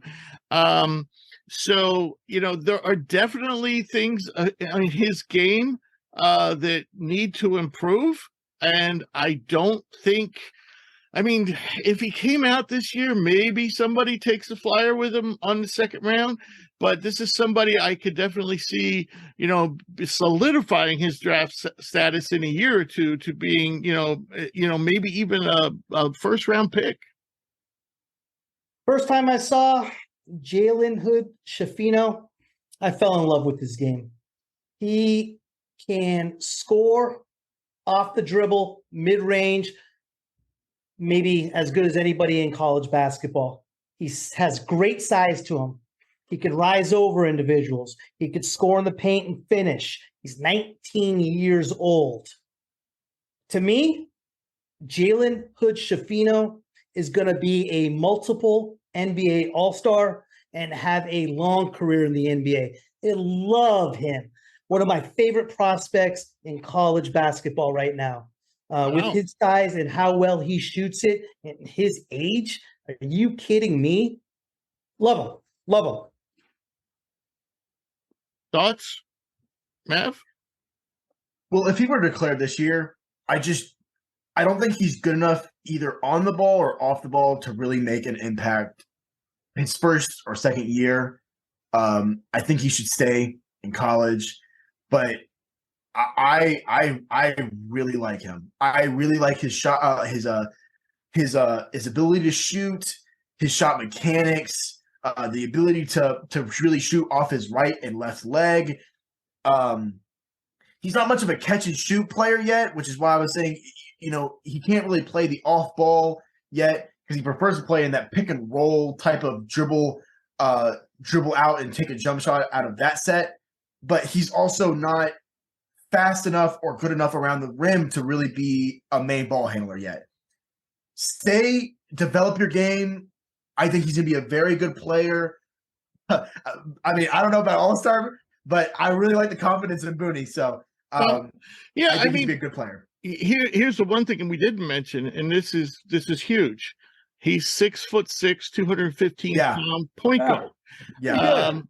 So that's that, and 19 years old. So, and I should mention, he's shooting 44% from the field, 42% from deep on 3.3 attempts per game, 67 from the foul line, averaging 4.2 rebounds and 4.4 assists, also averaging 3.1 turnovers. The thing some of the things I noticed about Hood Schifino is he tends to drive left, but he can finish with both hands. He often gets to the rim. He can get to the rim. It's just a matter he does struggle to have the ball drop.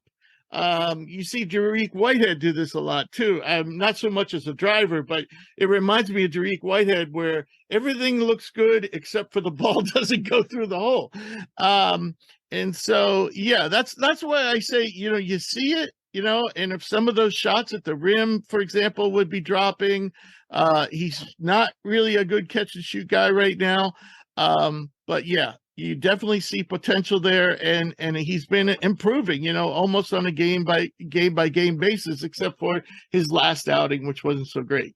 So the next guy on our list is LJ Cryer, part of the three-headed guard tandem or trio at Baylor. He's a junior, 21-year-old junior. He's only 6'1", small guard. To me, Cryer is, he's a microwave, instant offense, always been a scorer, can shoot it at all three levels, is good at getting to the rim, very good with change of direction and change of pace when he has the ball in his hands, an ISO guy, not a overall great athlete, not a great defender, but he can score. This guy can score. And so what do you guys think of LJ Cryer? I mean, a 6'1", streaky catch and shoot player. He's going to have a nice career overseas. That's wow. Yeah. Wow. That's his, and what he does best, he does okay. So, yeah, I don't see him being much more than that. And I like him. I like the way he shoots it. And I like the way he scores it. But as far as the next level, just no, he's not there. Mav? I don't know. I'm just not sure yet. Yeah, And I should say he's only a junior. He doesn't have to come out this year, and probably won't. the thing is his ability. See, because this year I think he's shooting. He's shooting 39.8% from three. That doesn't just reflect on how good of a shooter he is. There's a role out there there's a role out there for him if he can put the ball in the basket. If you're an elite catch and shoot player, the height it matters a little bit, but it doesn't matter as much. Look at players like a Seth Curry, for example. That type of player right there is who he should try and emulate. Mm-hmm. He's small. He's not very athletic, but if he could really just resemble Seth Curry in that sense, I think he has a role. I don't know. He doesn't handle the ball that well. Well, no, see, there I disagree. That's about what I was going to say. Yeah, he doesn't have blinding speed or anything else, but with his changes of speed, changes of direction, he gets people all off balance, and he gets to his spots, and he shoots above the 80th percentile at all three levels as a jump shooter. So we're talking short range, medium range, long range. You also have to remember this guy has been bothered by injuries, and we had him on stock falling at one point, and I knew he was bothered by a back injury, but he was still playing, and I had to at the time, my conjecture was that he wasn't 100%. Now look at him. Last 5 games: 13 against West Virginia, 16 against Oklahoma State, 18 against Texas Tech, 22 against Kansas. Those numbers are going up. In between there, he had one bad game against Oklahoma. But 4 out of his 5 games, and he seems to be getting better and better. And I'm thinking he's getting healthier and healthier. But you were going to say he doesn't handle it very well. Booney. In order to handle it well enough to create space and for what he needs. When your best attribute is shooting, you got to be shooting in the mid 40s at this level. He has guys with a hand in his face at 6'2", 6'3". In the NBA, that's going to be 6'5", 6'6". And, I don't see him. I see what you're saying with the Steph Curry comparison. I just don't even see his highest upside being close to even, resembling what Curry is. I think he will be better in space, but you said Steph or Seth? I said Seth from Brooklyn. Seth, yeah, sorry, yeah. Yeah, okay. I'm not comparing that man to Steph. Yeah, no, Seth. I apologize, Seth. Well, no, that's what I meant. But still, so. But I mean, he's at 40%, and for most people, 40% is kind of like the line of good. And for his career, he's at 42%. But more importantly, when you compare all his numbers to other Division I people, 92nd percentile off the catch, 69th off the dribble, 94th percentile in ISO. I mean, he has to be at 6'1". I mean, but at 6'1", you got to overcome. He has to be better as far as the numbers go. At 6'3", 6'4". But that's what he does. He shoots it. If what you do is shoot it, Jimmy Fredette can't have a career in the NBA for what he shot at. Like LJ Cryer's not. I can see your issue. Yeah. Well, then why does Seth Curry though have a career and Fredette doesn't? I mean, Seth Curry is much more efficient than Jimmy Fredette. Also, remember what Seth Curry is really, really good off the dribble.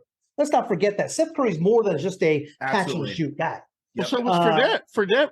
Fredette was at BYU. He was not in the NBA. NBA. Oh, right. He was a catch and shoot, but I mean, some of the shots Seth hits as far as step back shots and pump fake 16. Yep. His mid range game is amazing. Yep.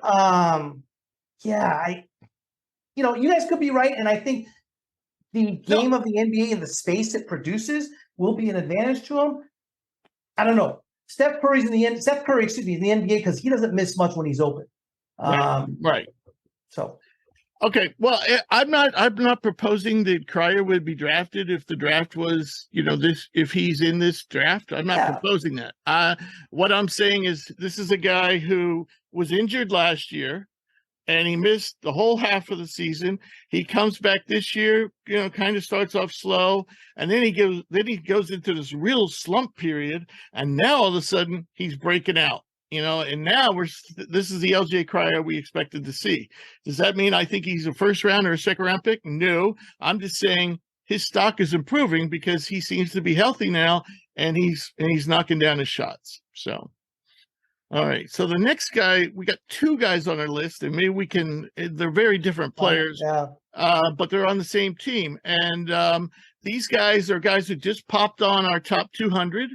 So they're still, way off the draft radar, but they're definitely improving their stock. And the first one is Cam Jones, the sophomore shooting guard from Marquette, who's been kind of a real pleasant surprise because he wasn't a super high recruit. He's a 6'4", 195 shooting guard. So nice size for a shooting guard. And he's averaging 16.4 points per game, 49% from the field, 37% from three, 74% from the free throw line, bringing in 3.6 rebounds per game, 2.3 assists, 1.6 steals. Also, turnovers are pretty low at 1.2 per game. What do you guys think about Cam Jones? This whole Marquette team, I've been wrong a lot, don't get me wrong, but I've never been more wrong about this year in college hoops than this Marquette team. I keep waiting for week after week after week for them to go the opposite direction, and they keep winning, and they are impressive, man. And it's led with Cam Jones. I mean, he was all Big East freshman last year. Cola came in. He's a George Mason transfer, but I think he's been there for a couple of years. Yeah. This is the second year at Marquette. They're high energy guys, and they're efficient, and they're athletic, and they're getting it done. I don't know. As far as the next level, they got great size to them. Mm-hmm. Is some of his success due to how Marquette plays? I think that's fair to say about both of them. With those two players and how I feel about Marquette, I don't know. And that's the best I could come up with. I just don't know. They've had me stumped all year. I'll let you guys take it. No, well, one thing, with the analytics, there's nothing you can find in Cam Jones' game that's really is not at least above average. I mean, he's doing everything well, scoring at all three levels. He's a lefty, by the way, and he shoots the ball with a really high arc, which is something you don't always see. A lot of these guys who struggle from three or even do decently from three really shoot a flat ball. This guy puts some arc on it. So Mav, I was always going to call you something else this time. Oh man, how about TJ or who are some of the other hosts that we've gone through? Cam. Oh yeah. I go through hosts on this show like other people go through underwear. I will say this about Cam Jones. I'm pretty impressed with him. We talked about all these things he's good at. He's incredibly young. He's 20. He's sophomore. He has a role in the NBA. He does. And I think as a scorer, and as a scorer, he's above average on everything, but I also think he has the ability to pass a little bit too. I think he has a role. I think it's just as far as taking a next step with probably the 3-point shot. But even that is at 37% just on the average. Because I think that he also shoots well off the dribble too. 81st percentile on dribble jumpers. Yeah, there's not really a weakness that I could really point out. Right. He's young too. Yeah, I would say athletically he doesn't blow you away. Yeah. But he's very crafty.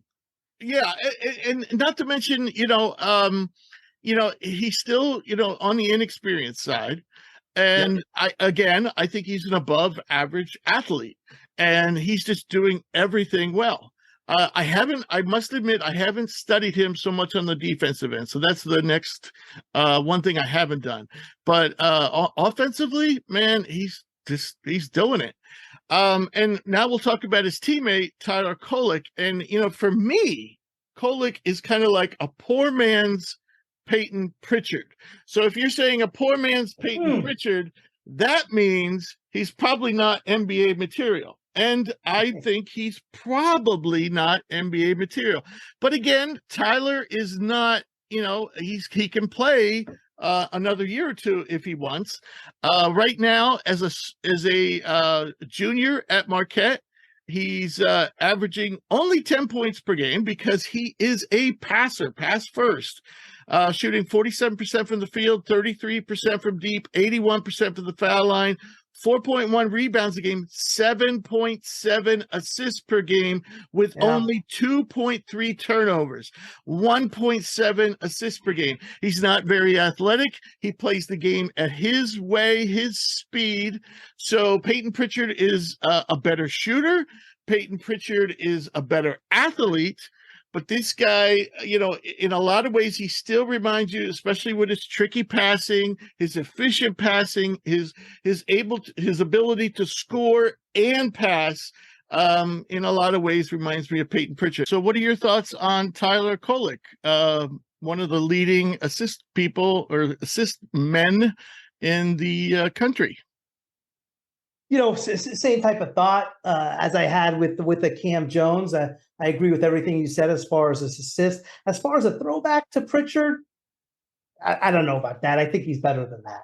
I think he's more comparable to Pritchard rather than a throwback. But excuse me, as far as a poor man's Pritchard, and I think that's a good comparison. But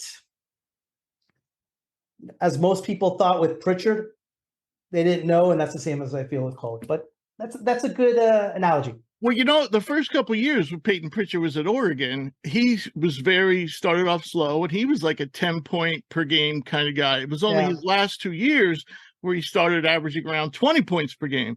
So perhaps Kolek can do that. I right now the shooting isn't there, and but he certainly makes that Marquette offense go. And I think at worst, he's going to be a good point guard in Europe. At worst, does he have a chance in the NBA? His shooting's going to have to improve, and his athleticism is probably going to have to improve because he's not very big, but he's not super small either. He's 6'3". So he shoots 82% from the line, which tells is good. Me he's going to be a good shooter. Yes, exactly. And right now, his offense isn't overly needed, but he does have big games. There's no doubt about that. Mav? I think he has a role in the NBA. I mean, he's a pick and roll savant. I mean, he's incredibly efficient. Being able to score out of the pick and roll as well. That's something that he's gonna have to work on right there, scoring out of it. The hardest thing for guards to do is learn whether or not to score or pass out of the pick and roll. I think he's really learned that, not mastered it, but he's a great understanding of it. So if he just develops that scoring game a little bit more, I can see him having a role definitely in the NBA. Okay. All right. So now we'll move on to stock falling, and we're going to start off with somebody who Booney might disagree with me vehemently about, and the reason why is he popped up on our list is because I've been trying to figure out what the hell is wrong with Connecticut. Because to me, this team has all the elements to be a Final Four team. And yes, most of their losses have been to good teams, but not all. And yes, they just blew out Butler, but I mean, we're talking about the very bottom of the Big East now. And, as I watched them, it wasn't the Butler game. Let me bring up his game logs, and I'll tell you exactly the game. Because I think I know what you're talking about. It was Seton Hall, I believe. And I'm watching this game, and like he was making me angry. He was 6 of 14 from the field, and at one point it was 6 of 12, and he finished with 16 points. And I can remember, the announcers had him like player of the game or whatever, and I'm like, player of the game? He's the reason why. He had 3 turnovers. One of them was on a handoff. I don't know how you do that. He only had 5 rebounds. He had no blocks, and he was 6 of 14 from the field. And I swear to God, every single one of his misses were missed bunnies.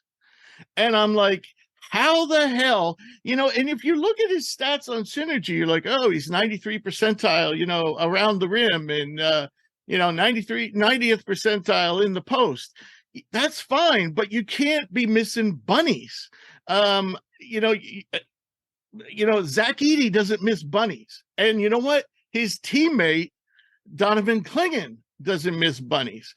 And, the reason why I initially got high on Sanogo, we had him like maybe started the year, maybe around 90th on our draft board. And then he climbed up to maybe around 60th or maybe even 50th. And now he's going to be back down to the 90s again. But the reason why I initially got excited was jump shot. The big guy can shoot a jumper. But you know what? Now that we've seen a fairly decent sample, he's 14 of 42, and the only time he shoots is when he's unguarded. And so that's 33% on all jumpers. And here's this really telling stat to me, that he is just a below the rim player. And he's a player that's not going to have a position in the NBA. He's got 15 dunks on the season. Clingan has 35, playing 255 less minutes. And if you look at their rebounding percentages, their block percentages, their field goal percentages, Clingan is just beating Sanogo in all those departments. And it's almost like Connecticut at this point is playing Sanogo out of respect for what he's done and what he can do. But right now, he's not the best player for this team. I don't think it's a good idea to play them both at the same time. And yeah, I think Clingan should be playing. And one thing I thought when I was watching that Seton Hall game, I'm thinking, you know what? Sanogo might hear the grumblings. He might hear people saying, Clingan's better. We should be starting Clingan. 2 things. I like Sanogo. I think he is a bruiser. I think he is a throwback. I think Connecticut's style of the way they played has changed throughout the year, where they've become more transition, more up and down, which has taken Sanogo out of it. They got to feed him. They got to let everything around Sanogo happen with what he's doing with the ball. He doesn't get enough touches in that Connecticut offense. That's the one thing. Now, to your point, as far as him being a good pro, if another thing you notice about Sanogo, nothing he does is decisive. Everything is catch. Everything is wait. And he's holding the ball for 5, 6, 7 seconds if he's either pounding, backing him down, etc. And he can't shoot the ball. So do I like Sanogo? Yes. As far as Connecticut, as far as being that bruiser, that throwback player, 100% fan of him. As far as him playing at the next level, no, absolutely not. I wouldn't. He can't shoot it. He can't do much that's going to translate into an NBA game. So I'll agree with you on one point and disagree with you on another. He's also not a good passer. He averages, about 1 assist per game and about 2 turnovers per game. So that's, a big man to survive in the NBA. You better be able to pass. And he can't do that either. But, the thing of it is, in the NBA, he's bound to play the 5. And I know he blocked 1.9 shots per game last year, but this year is only 0.71, and I don't quite understand that. He's playing only 3 minutes less per game.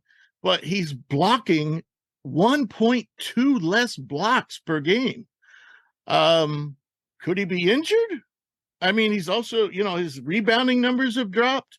I don't know. Is it the pressure of playing with Clingan and hearing fans, clamoring for Clingan? I don't know. I don't know what's going on, but he's looked better in some departments that gave me hope, but I'm quickly losing hope. Mav? I don't see if he's not hurt. So here's another thing. Is he in shape? I would hope so. I mean, we're like in the middle of the year. I would hope he's in shape. If this is the best we're going to get athletically, if we're going to get maybe a little bit better, I don't see how he's a 5 at all in the NBA. He's too small, too unathletic. He's a bruiser. He's going to use his body. But like we were like Booney was saying about Keontae Johnson not being able to overpower guys in the NBA, Sanogo is not going to be able to overpower bigs in the NBA.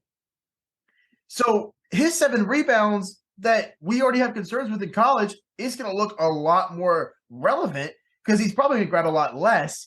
He's not going to block nearly enough as many shots.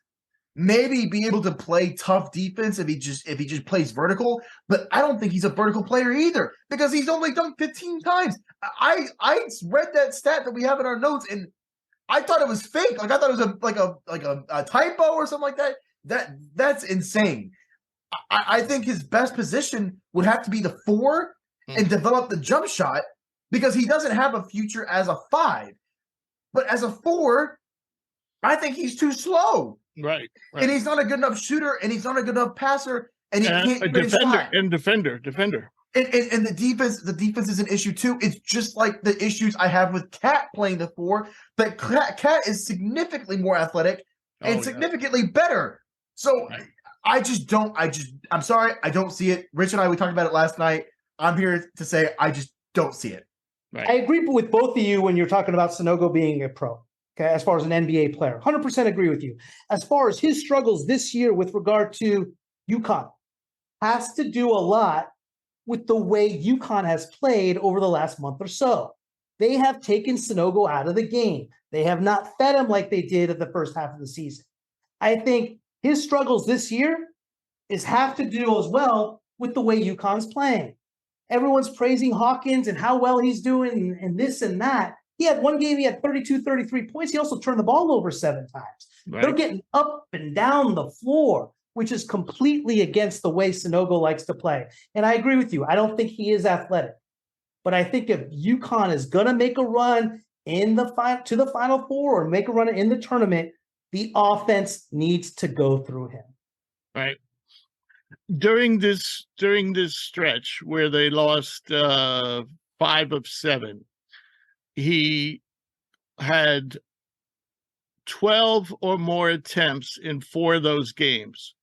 They won 2 of those 4. The rest, where he had less than 12 attempts, they lost all of them. So that supports what Booney's saying. So I'm just saying, whether it's Clingan, why not put Clingan in there? Because you can feed him the ball, and he's going to block the shots. He's not going to miss bunnies. And Rich, do you think Clingan's a better back to the basket guy than no, not yet. No. Yeah. But I think what he can do better is rim run. 100% agree. It might be better for their style. You might be right. But what I'm thinking is defensively, nobody wants to get near that guy because he'll just put it right back in your face. Yeah. All right. So won't beat that one to death. All right. So the next guy is Caleb Love for North Carolina, a 5-star. He's a junior now with North Carolina. 6'4" combo guard, good size. When he is cooking, you can't beat him. Unbelievable, has unbelievable ability to create space, make shots. Problem is he's rarely hot. And I have gone from being a supporter. You got to draw the line somewhere, and I'm drawing the line right now on Caleb Love, and I'm moving him out of draft range. I've just given up on him. And when you look at his statistics, this guy has never, ever shot better than 38% from the floor, and that's this year. He's never shot better than 36% from deep. This year, he's shooting 28%. Now, he's a good foul shooter, 83%, but you got to get to the line to make that work. He's getting to the line 4 times per game this year, which is pretty good, but it's not great. The guy just does not distribute the ball enough. He doesn't make enough shots, and he takes a lot of bad shots. I don't like Caleb Love, and I don't like what he has done at Carolina. I think selfish is an understatement, to say the least. And I feel part of the reason is how crowded the college game is. I personally think Caleb Love is going to be a hell of a pro. Wow. I think the space is going to help him. When he is in space, he is dynamic. When he has a wide open look, he knocks it down. He rarely does, and that's to his own doing. Like I said, I don't like what he's done for Carolina. I think he is the number one reason on why they are struggling. But in the NBA and what his game translates to, I see him being a contributor immediately and seeing him being very, very good. But at the same time, I mean, his game. Just let me say this: his game isn't that much different than LJ Cryer's. The only difference is he's got 3 inches on Cryer. The other difference is Cryer's making his shots, and Love isn't. So, go ahead. Go ahead. I agree with Booney. I'm buying in on Caleb Love as a pro. He has these type of guards that come out, these inefficient guards who can kind of create at all 3 levels. He's not been efficient, but we've seen what he's been able to do. Yeah, I would use a 2nd-round pick on him for sure. I think he has the capability to be a good pro. So Booney, I'm with you on this one. But why would you take him over? I think it's night and day between him and Cryer. I think he's more athletic. I think he's faster. I think he creates more. Yeah, I would agree. I mean, I would tend to agree, but I'm just devil's advocate. They have similar games, and basically the difference is Cryer's more efficient and Love's got him by a few inches. I personally would go with Cryer. Solely because of the 3-point shot. It's the spacing is so important at the NBA level. It's one of the only things that can really contribute to playoff success. Guys need to be able to make shots, and Cryer does that. There's no saying that Love wouldn't do that at the NBA level. I mean, That's the true. type of shots he's taken, we don't know truly what Love is going to be because he doesn't allow us to know what he's going to be. Exactly. And I think the spacing in the NBA, I think that's really going to help him as well. I think that his scoring will be much more efficient. Yeah. His rotation on his jumper is beautiful. He elevates. I think he's good. But I see what you're saying, Rich. I agree with the devil's advocate. I'm just saying, I just can't imagine a guy who's been playing college basketball for 3 years and the best he's ever shot in a season is 38% from the field. I mean, how do I invest in that? I think he's going to be one of those guys that in the summer camps and the summer leagues puts on a show and does what he does, and that's how he's kind of going to get noticed. But I'm not disagreeing with what you're saying. But that's just my take on him, and right. We'll see the devil's advocate. And depending on who stays, and again, he's a junior. He maybe doesn't even come out, so maybe we're having this discussion over nothing. I think let's say he does go into the draft, which I think he probably will. Now, I mean, it's kind of like they've kind of hit a wall there. it's all going to depend to me on who stays in the draft and who doesn't. It's not like I'm going to put him 190th on our draft board. I'm probably going to put him in the 60s or 70s, when I update it this week. So he's still going to be in second round territory. It's just, I'm no longer projecting him as a surefire draft pick. Yeah. All right. Speaking of someone who's projected to be a surefire draft pick, and that's Dariq Whitehead. Now, we saw Whitehead suffer what appeared to be a high ankle sprain. And by the way, this was the week for the high ankle sprains in the NFL and college basketball. Why am I down on Whitehead? Well, he really, on some level, okay, first of all, let's go through the history. This is a guy who started top 5 on our draft board. Now, I'm not saying I'm still going to have him in lottery range, but now I'm looking at late lottery. And he might fall more and he might rise again. Who knows? Depends on what happens with this injury and how well he plays. There were signs of life. He had a streak of 4 games where he scored at least 12 points, including 18 against Boston College. Last, when he got hurt against Virginia Tech, he was on the way of having a nice game. He had 10 points on 4 or 6 shooting, including 2 from deep. But overall, the numbers are still not there. And what I think I'm most disappointed about is I'm just not seeing the explosiveness that I expected to see from him. I expected to see a really dynamic, explosive player, and I'm not seeing it. And it shows up in the numbers. 100% agree with you. You see Whitehead at the beginning of the game, and he'll have a step back 3, and just when he scores, it looks pretty. He's shooting over 90% from the foul line. A beautiful offensive player. But then as I watch the game, it's like, you think, when's Whitehead going to show up? Right. I'm with you on that explosiveness. He averages 1 foul shot a game. And that's another shocker. Is this a conditioning deal with him? Yeah, well, now we have to keep in mind he is coming off a broken foot, I believe, and he did miss a significant amount of time. So, but now is the time where you think he should be getting back in shape, and I'm still not seeing it. Yeah, I agree with you. I think he's going to be great, but he hasn't shown me greatness. Right now, he's shown me, I think he's going to be great, like every other Duke player. So I don't know. If I'm a GM, I don't waste a lottery pick. Right. Not yet. Right. And that's where I think he's trending. Yeah. Maverick?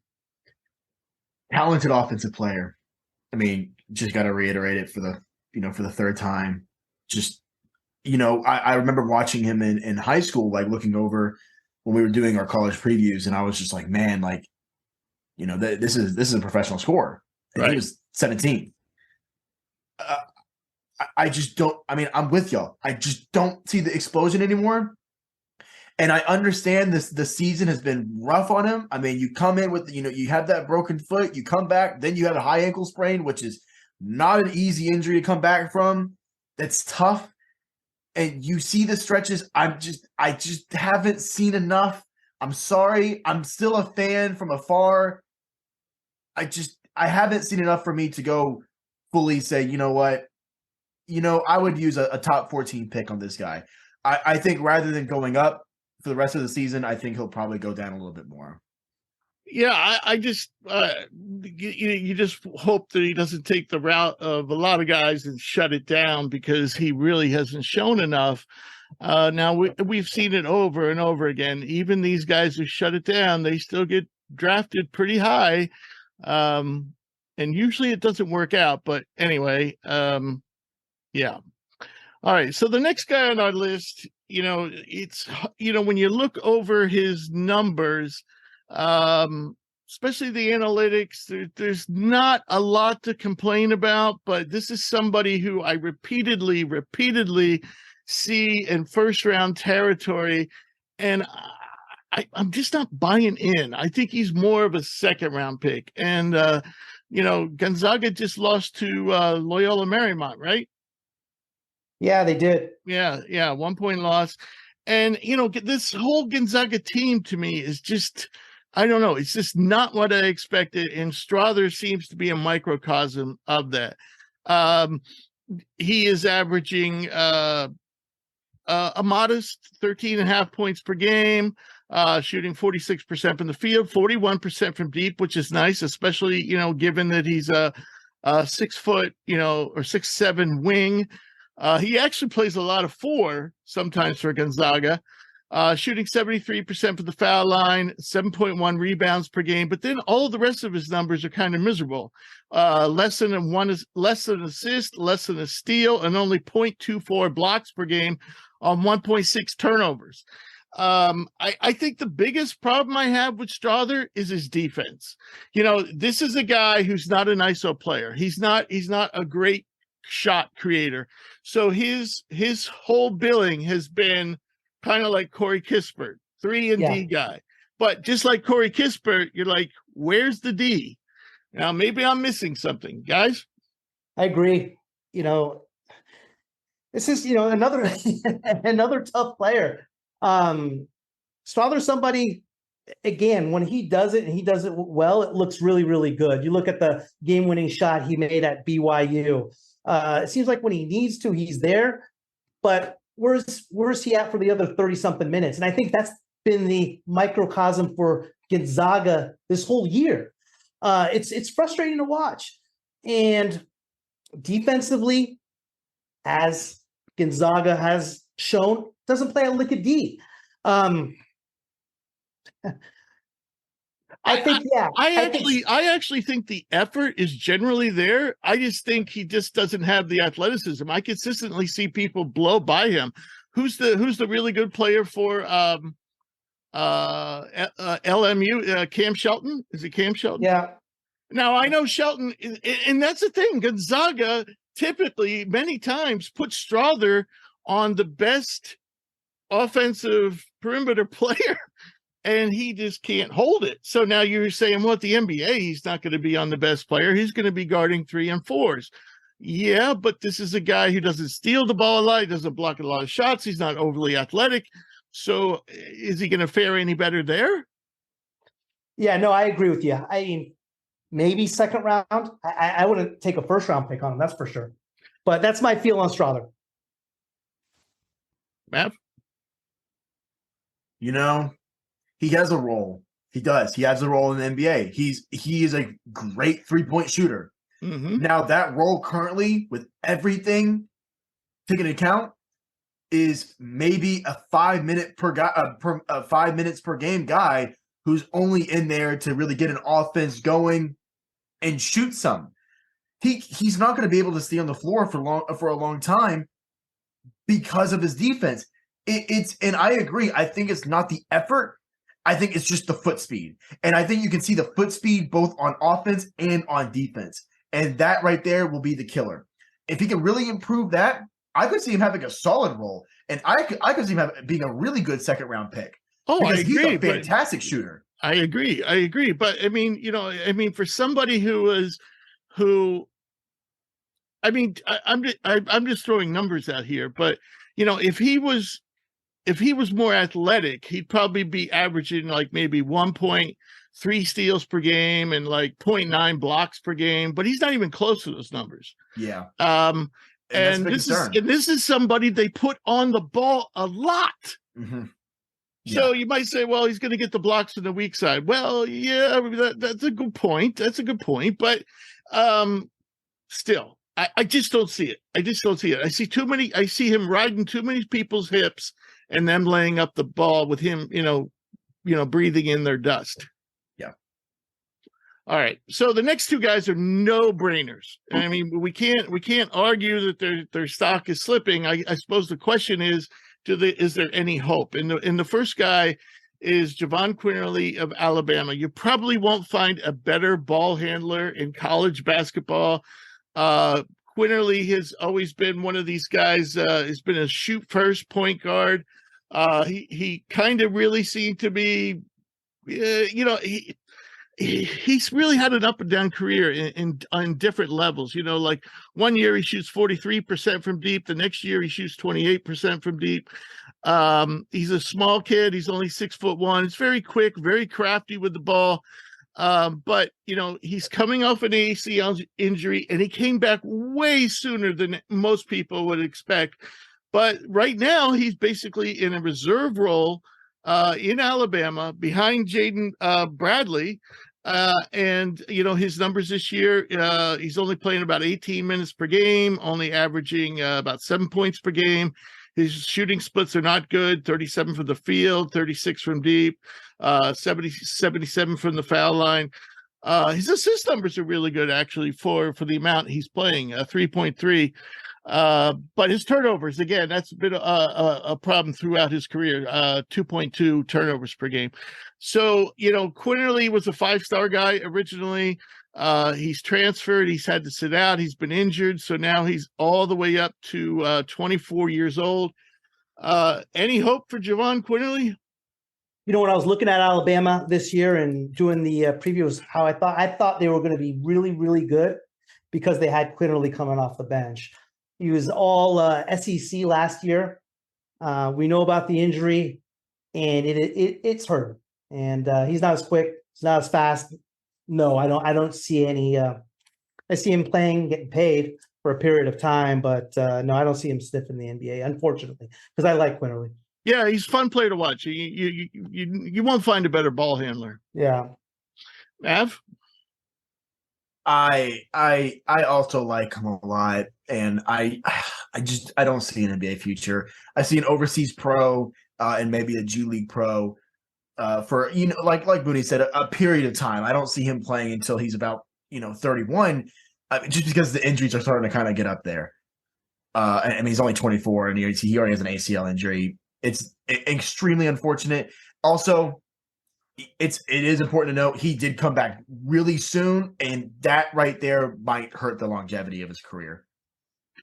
Yeah, I think most people were really shocked by how little time he had off in between the injury. He suffered it during March Madness and was playing in December, so that's like 9 months.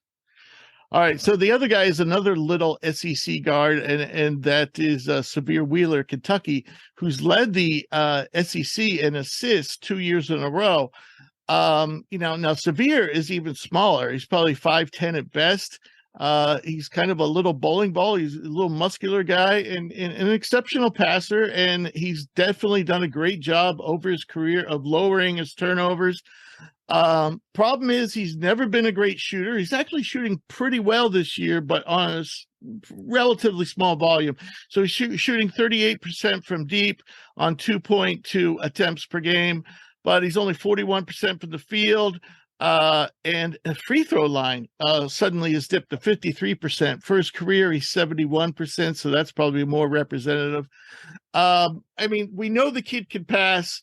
We don't know if the kid could shoot. We know he's going to be a defensive liability in the NBA. And now, he's lost playing time. He got injured, and he hasn't really been able to get his starting job back because of the 5-star freshman, Cason Wallace. The 5-star freshman Cason Wallace has basically supplanted him, and Kentucky is using more of C.J. Frederick and Antonio Reeves, who are better shooters. They're also bigger than Wheeler. So Wheeler's basically now relegated to a bench player. So I guess my question is somebody who can make plays like he can in the open floor and in the half court, but isn't much of a shooter and basically 5'10" at best. Any hope here? I think Wheeler hurts Kentucky more than he helps them. Yeah. I would be interested in seeing his plus-minus stats on the season and seeing where he's at, but he just doesn't seem to fit. And when he seems like he's in there, it's like, hey, I need to get my shots up. He gets a little Caleb Love in him. Not as good, but again, he's going to be a pro. He's going to play overseas, but I don't see him stiff in the NBA. And, I just don't like the way Wheeler plays. And maybe they're going to figure it out and get him less on the floor, which we started to see. But yeah, I agree. I think Kentucky's a better team with him coming off the bench. Maverick? He's an NBA level passer. But I mean, I think literally everything else he's below average to NBA standards. Right. So I just don't see it. And the height is the worst part about it, and it's unfortunate, but it's just too much of a liability for teams to overlook. Yeah, I think at his size, you have to be like a 40 plus, high 30s, low 40s from deep, and you have to be a dynamic scorer and be able to dish it out like he does. And he's got the dishing it out part, but he doesn't have the shooting part. And even then, he's still only going to be a part-time player, when they need a few minutes in relief, but he just doesn't have the offense, and we know he'll never have the defense at 5'10". The last one with Mav. Yes, game predictions with Mav, the fun part of the show, and boy, is he gonna gloat. He finally he dethroned me last week, going 12-7. Good week. I was 11-8. Booney was 10-9, and of course Drew was 0-0. So that I still have the overall championship, but I was finally dethroned for the week. So we'll start off with games tonight, gentlemen, and a good one, and the team we've talked about seemingly constantly, and that's we have Xavier at Connecticut. In a high-scoring affair, I like UConn to figure it out and go on a tear after this game. UConn at home against Xavier. The smart pick would be UConn here at home, but I'm not picking against Xavier. Going with Xavier away. Wow. Xavier's been your moneymaker. 100 that in Kansas State. Yeah, that's true. Kansas State, you crushed it last week. All right. So, both teams have inside-outside games. Xavier was the first team to break the chink in UConn's armor. I'm going to guess they're going to right the ship, because if they don't win this game, to me, that means Xavier's the better team. And so, that would be 2 games in a span of a month. So I'm going to go with UConn. All right. So now, one of the few teams that's given Houston trouble this year is UCF, and they will be hosting Houston tonight, coming off that loss to Temple. The loss to Temple might have been the best thing to happen to Houston this year. Houston's going to bounce back. Big game against a tough UCF team and their super freshman, Mr. Hendricks. Yes. Yeah, I'm going to go with Houston as well. It is a 3-game sweep. I, too, am going with Houston. If maybe they hadn't lost to Temple, I would think about it. But I think Houston's going to be hopping mad. All right. Now we have pretty much a toss-up here in an ACC game. Our only one of the week, I believe. Wake Forest at Pittsburgh. I like the guards of Pittsburgh, man. I like those two a lot. And they're playing at home. Wake Forest is tough, but they don't really defend much. They're a great home team. I like Pittsburgh hanging on at home. Yeah, I'm going with Pittsburgh too at home. I am as well, and I'll tell you why. I think Wake Forest is a little better team, but it's not enough to overcome. I've been watching Seamson games at Pitt this year, and Pittsburgh's back, in terms of basketball, and the fans are showing up. All right. Well, we know that fans always show up, and that's the Big Ten. And we have another Big Ten clash between Iowa. This is tomorrow night, Iowa at Michigan State. Sparty's at home. They're playing a lot better this year than I thought they are. Iowa's getting the ball in the hoop. They're scoring, and Murray's been more than impressive. But Iowa hasn't defended all year. If it's in Iowa, I take them. But it is Michigan State. I'm going to go with Sparty. No team has done me wrong in these predictions more than Michigan State. And you know what? You ain't gonna get me with this one. I'm going with Iowa. I'm going with Iowa. I'm still against them. All All right, I gotta agree with Booney. Michigan State still doesn't have Malik Hall, but they just, they really have been playing pretty good ball despite that. I know they've lost some games, but they never seem out of a game. And it seems like their younger players like Kohler, the freshman center, and Atkins, the sophomore guard, all those guys seem to be getting better and better. So I'm going to go with Michigan State. All right. So now we have the battle for Los Angeles. The first game was at UCLA, and UCLA won it pretty handily. Actually. Oh, it was a close game. Yes, they were blowing them out, and it turned into a close game. I forgot about that. So we have UCLA coming off the pretty convincing loss at Arizona. Arizona pretty much handled them at USC. I like USC a lot. And in this game, UCLA did have a 20-point lead, I believe, going into halftime, and it came down to one possession towards the end of the game. USC is underrated. Yes. They are grindy. They are tough. I like their team. They're playing better. Give me the Trojans at home. It's tough. It's tough. I think it's going to be a close one. I think that, you know what? We'll go with my gut. We'll go with UCLA. Alrighty. I too agree with everything Booney's saying, but I'm still a big UCLA believer. So I am going to go with the Bruins. All right. Also on January 26th, we have number 1 Purdue at Michigan, who could be, this is probably a gimme here, that could be without Jett Howard. So it's at Michigan.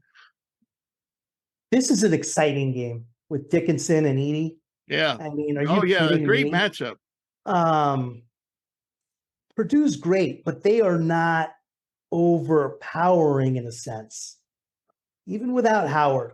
With Howard or without Howard, give me Michigan. That's a bold pick. Bold pick. I'm still rocking with Purdue. I can see Michigan winning this game just because Dickinson is one of the few players that can counter Edey. But and you could make an argument that Michigan has as much on the perimeter as Purdue. But I'm going to go with the Boilermakers. I'm going to be conservative here. All right, we have Xavier again at Creighton. Oh, this pick's going to kill me here because I do not like Creighton one bit, but I got to give it to them. They've gotten a lot better. They're playing good ball. They just played Xavier at their place, I believe, a couple weeks ago and lost a real tight game by a few points. Yeah. And give me Creighton at home. All righty. Maverick, 2 of your favorites. Oh, man. I'm still gonna go Xavier, but it's to me, it's so close. It's so close. I mean, Creighton at home is gonna be tough, but I think it's gonna be a good week for Xavier. I have them winning against UConn. I think they're gonna ride the ship there. But they're probably gonna be a little tired, so it's gonna be it'll be tough. But I think they'll get it out. I am going to go with Creighton. We know that Baylor Shireman listens to the show every week and don't want Baylor being mad at me. So I'm going with Creighton.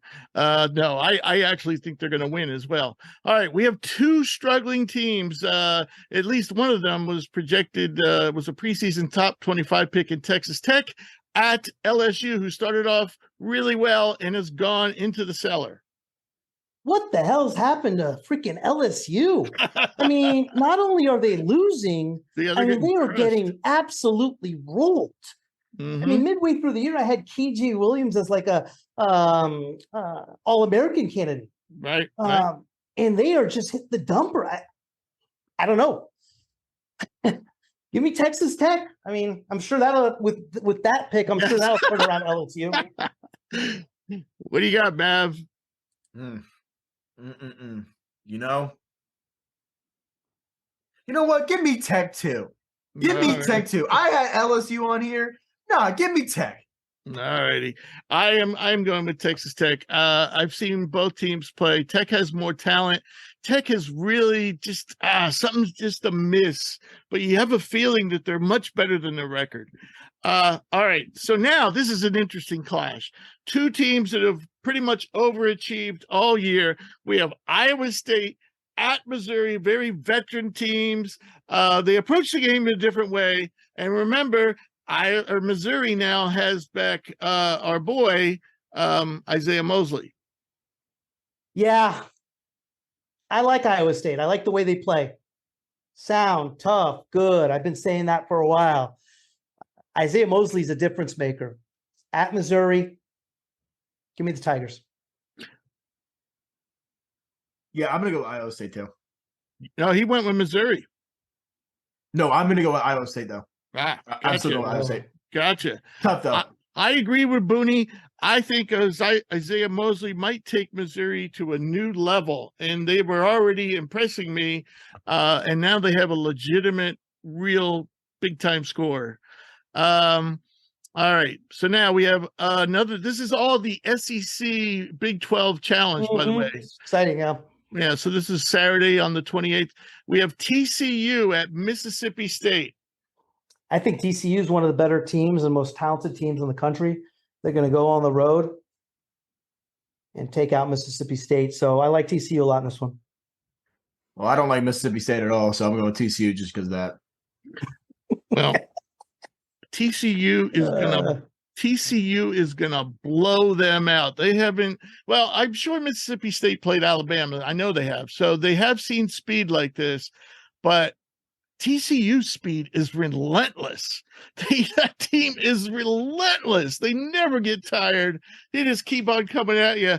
And Mississippi State is a slow, plodding team. I think TCU blows them out of the water. All right. We have Arkansas limping around without Nick Smith at Baylor.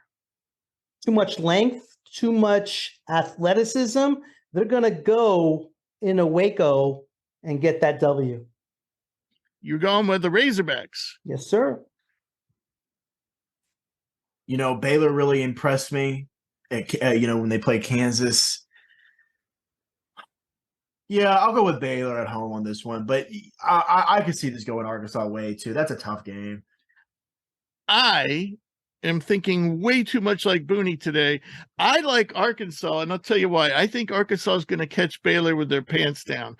I think Arkansas's athleticism, I don't think there's anybody as athletic as Arkansas in the Big 12. TCU is. I stand corrected. But I still think Arkansas is going to catch Baylor with their pants down. All right. So I'm going with the upset there. This is a great game. What a game. Hopefully they can both score over 50 points. Texas at Tennessee. Oh, my God. Painful. The first team to 10 wins. True. Jesus. Give me Tennessee at home. Oh, man, I might not even watch it, but I'll take Tennessee. You got to watch it. It's going to be like a football game. Yeah, you're right about that. The second team I despise the most on this show that's not Michigan State is Tennessee. So, no, you're not going to get me. I know it's at home. You're not going to get me catch it. I'm not going to pick Tennessee here. Give me Texas. All right. No way. No way. I'm going to give you. I'm going to give you a final. I'm going to give you a rare final. Tennessee wins 51-50. Okay. All right. We have Florida, who's actually picked it up a notch lately at rolling Kansas State, though they did lose last night to Iowa State. I'm not buying into Kansas State. Yes, I didn't either. I went against them every game last week, and I lost 2 of the 3. Florida is playing better.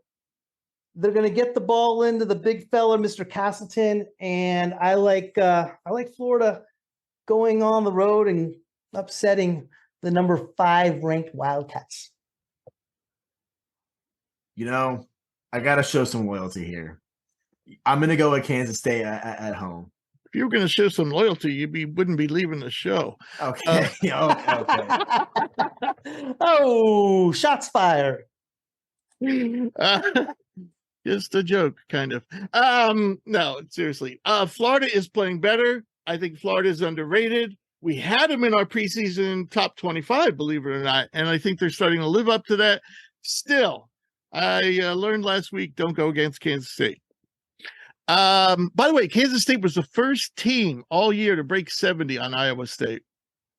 All right, so we have Ohio State, who's been kind of fumbling around, especially since Zed Key got banged up.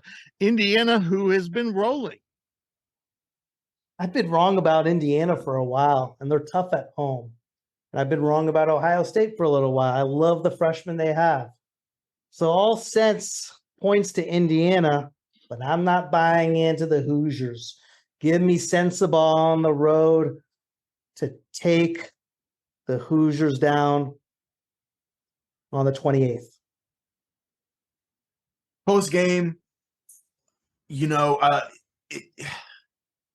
no, I'm going to still go with Indiana for this one. I was leaning a little bit more towards Ohio State just because they were able to match up with Zed Key, but he's a little banged up. The shoulder thing. I mean, he has a huge shoulder pad now. Yeah, give me Indiana. Yeah. As I said, Zed Key doesn't look 100%. Indiana, as I said, is playing really, really well. I watched Ohio State last night against Illinois. They just looked out of sync. I got to go with the hot team. Their young players are seeming really to be coming on. All right, we got the big matchup on Saturday. Kansas at Kentucky. Blue Blood Special. Wildcats at home in the Blue Blood Special. Kentucky going to figure it out. They have been figuring it out. And like them to beat the Jayhawks at home. That should be a fun game. Kentucky's been, they've been working out their kinks. But eventually, if you're that good of a team, you have to play pissed off. And what better way than to do it against Kentucky at their place? I'm going to go with Kansas. Alrighty. I said it up top when we were talking about Kansas's losing streak. How are they going to stop Shigwe with this 1-6-7 center? I got to go with Kentucky at home. All right. St. Mary's at BYU up in the Wasatch Mountains. St. Mary's now moved into the top 25 at number 22. St. Mary's has two guards that went to high school about 30 miles from where I live. One of them, if you have not seen him play, Aiden Mahaney, freshman, dynamic. The other name is Logan Johnson, who is the younger brother of Tyler Johnson. Mm-hmm. They both went to the same school out here as well. Logan defends like no one, and Aiden is about as good as the most underrated point guard there may be in the country. St. Mary's is good. They're tough, and Randy Bennett just continues to get it done. Yeah, he does.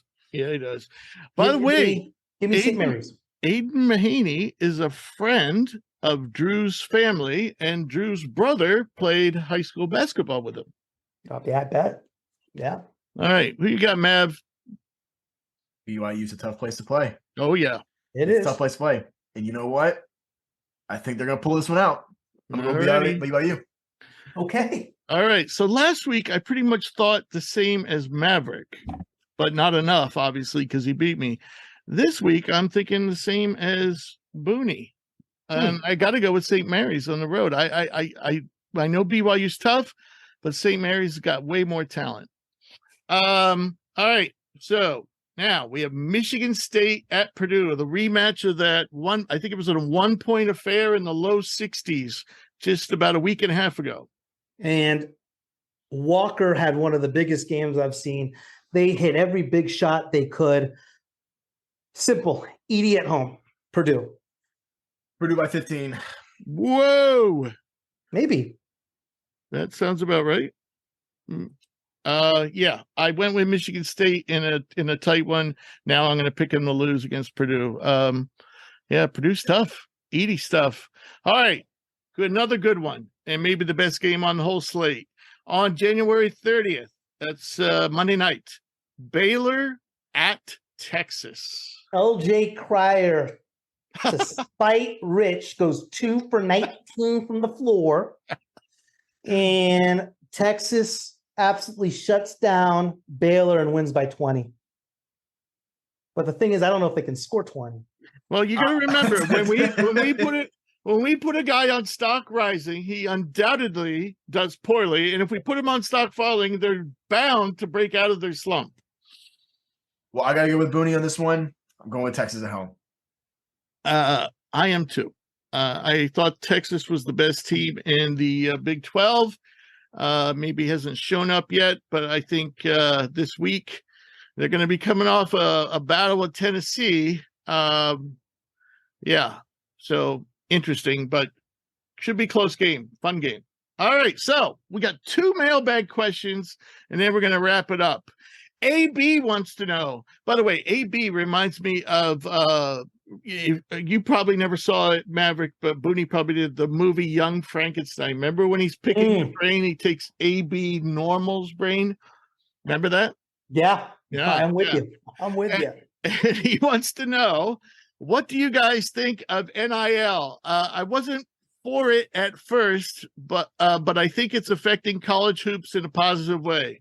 Booney, what do you think of NIL? Yeah, AB, I'm with you. I think the game's as far as the game goes, it's probably the best it's ever been. And here's the reason why I say that.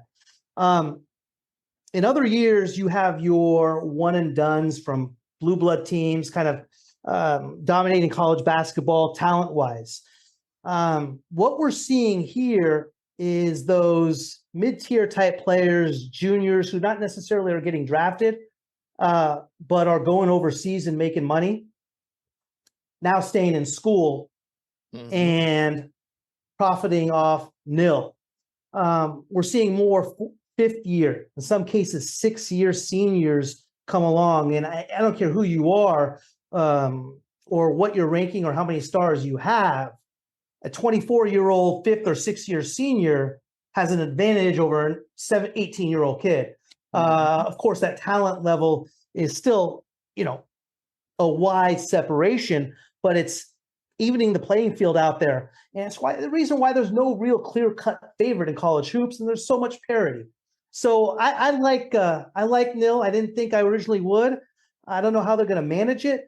But right now I'm a big fan of it. And there's a reason why the NCAA hasn't changed the transfer portal, is because they like the product on the floor. Yeah, I agree. Maverick? Yeah, Booney kind of took like all of my notes. I mean, he really hit all of my points. So I obviously, I just want to say that I agree, and I think it is affecting it in a positive way. I will agree with you on that, AB. Yeah, I'm a little scared of where it might go. I could see it being abused. We already saw some talk about that when Alabama and Texas A&M's head coaches were fighting the preseason football, and they were saying, well, they range all these NIL deals, and but as long as it's not abused, as long as it's fair, I think it's great. Teams like Clemson, Missouri, Iowa State, they are existing. They are good. They are competitive right now because these kids are sticking around. Also because of the transfer portal rules. It's been a nice combination. And, we have a hell of an exciting season, good quality basketball, and hard to predict. It's a better product, better for the kids, and it's great for the kids that they stay in school. I think too many kids make that you got a once in a lifetime chance to be 20 years old and be hanging out with your mates in college, or you can take a chance and go in the NBA and hang out with a bunch of old men and sit on the bench night after night, or travel around in buses and go from one G League city to the other. Stay in school, have fun, enjoy your friends. I think it's great. So Bradley put 3 question marks after this, Maverick. He said, what's your issue with KP? Well, so is this, I'm not sure, Bradley, is this directed at me? I think so. I'm not sure. I'm not sure why. I don't know. Maybe if you saw the clip on Hoops Prospect at Hoops Prospects on Twitter, you would see the KP clip. I don't have an issue with KP. I don't have an issue. I have an issue with KP on the Mavericks. That was my issue. Okay, he's great in different systems, like in a system that is, it focuses on a pick and pop or a pick and kind of like a short roll where he's stuck in that little mid-range area, or one where he's able to kind of go and post up. He was not that in Dallas. That was not the system that best fit Luka. Luka needs to play with a hard roller. Right. This should be the most known thing in the NBA. Yes. Because he's been doing it since Real Madrid with Walter Tavares. Right. This whole thing, Luka does not need a pick and popper. That is not what's going to give him the most. That's not what he's going to benefit most from. He needs a hard roller to the rim with shooters around him. That's what happened in Real Madrid. That's what happened in Slovenia with Mike Tobey. And that's what's happening now with Dwight Powell. So why isn't Mike Tobey in the NBA, by the way? Oh, it's that jump shot. It's too slow. Okay. It's too slow. And I think he deserves a shot in the NBA because I think he's actually fast enough to defend the perimeter. But his jump shot is so unorthodox. It's going to be tough. He's already a little inconsistent with it. It's tough. Porzingis is the highest paid pick and pop guy in the history of the NBA. Oh, 100%. Nothing else. Because but KP, the thing with him is he also plays like a 2 because he doesn't want to go and run a pick and roll. Usually, he doesn't want to go into the paint and finish. He wants to stay on the perimeter and create. He is a spot up shooter. 100%, Booney. 100%. I'm not a KP guy fit with Dallas. But the other issue, I know this question was directed at you, but if I may, the guy's always injured. Oh, I didn't even get to that point. I didn't even get to that. He couldn't stay on the floor. He couldn't develop anything with any of the Mavs teammates. I have no problem with KP. I have a problem with KP and how much he gets paid. He's not close to that contract. I mean, I agree. Right. That's the problem. I have KP. I agree. Right. Yeah. All righty. Well, thank you, folks, for your questions. Please keep on sending those questions to admin@hoopsprospects.com. We also take questions via social media on Twitter @hoopsprospects, on Instagram @TheHoopsProspects, and on Facebook @HoopsPros. I want to thank all our listeners. We'll be back next week with another stock report and a special guest, hopefully. And by the way, we haven't really been pushing for guests lately. We're just trying to get everything organized here, but we're pretty sure we're going to have a guest next week. And if you ever miss an episode, you can get caught up on hoopsprospects.com. We will see you next week, folks. Maverick, you will be greatly missed. We're sad to see you go, and hopefully you'll be back sooner than later. Absolutely. Absolutely, Mav. I mean, you are extremely talented at this, man. Great voice, great insight, and really enjoyed it, man. And I'll see you again soon, hopefully, man. Thank you, Booney. Hopefully we can get back on the show, sooner rather than later. Hopefully I don't have to wait too long. Yeah, man. I really enjoy doing this stuff. It's a highlight, man, of my day. And maybe your job won't be as demanding as you think it's going to be, too. I hope so. I hope so. Yeah. Mookie, come say goodbye to Mav. Goodbye, Mook. Mookie. Bye, Mookie. Hey, Mav, the best to you, man. I wish you the absolute best. You take care, my friend. Keep in touch. Yes, sir. Absolutely. Take care, guys. Here he is. Bye-bye.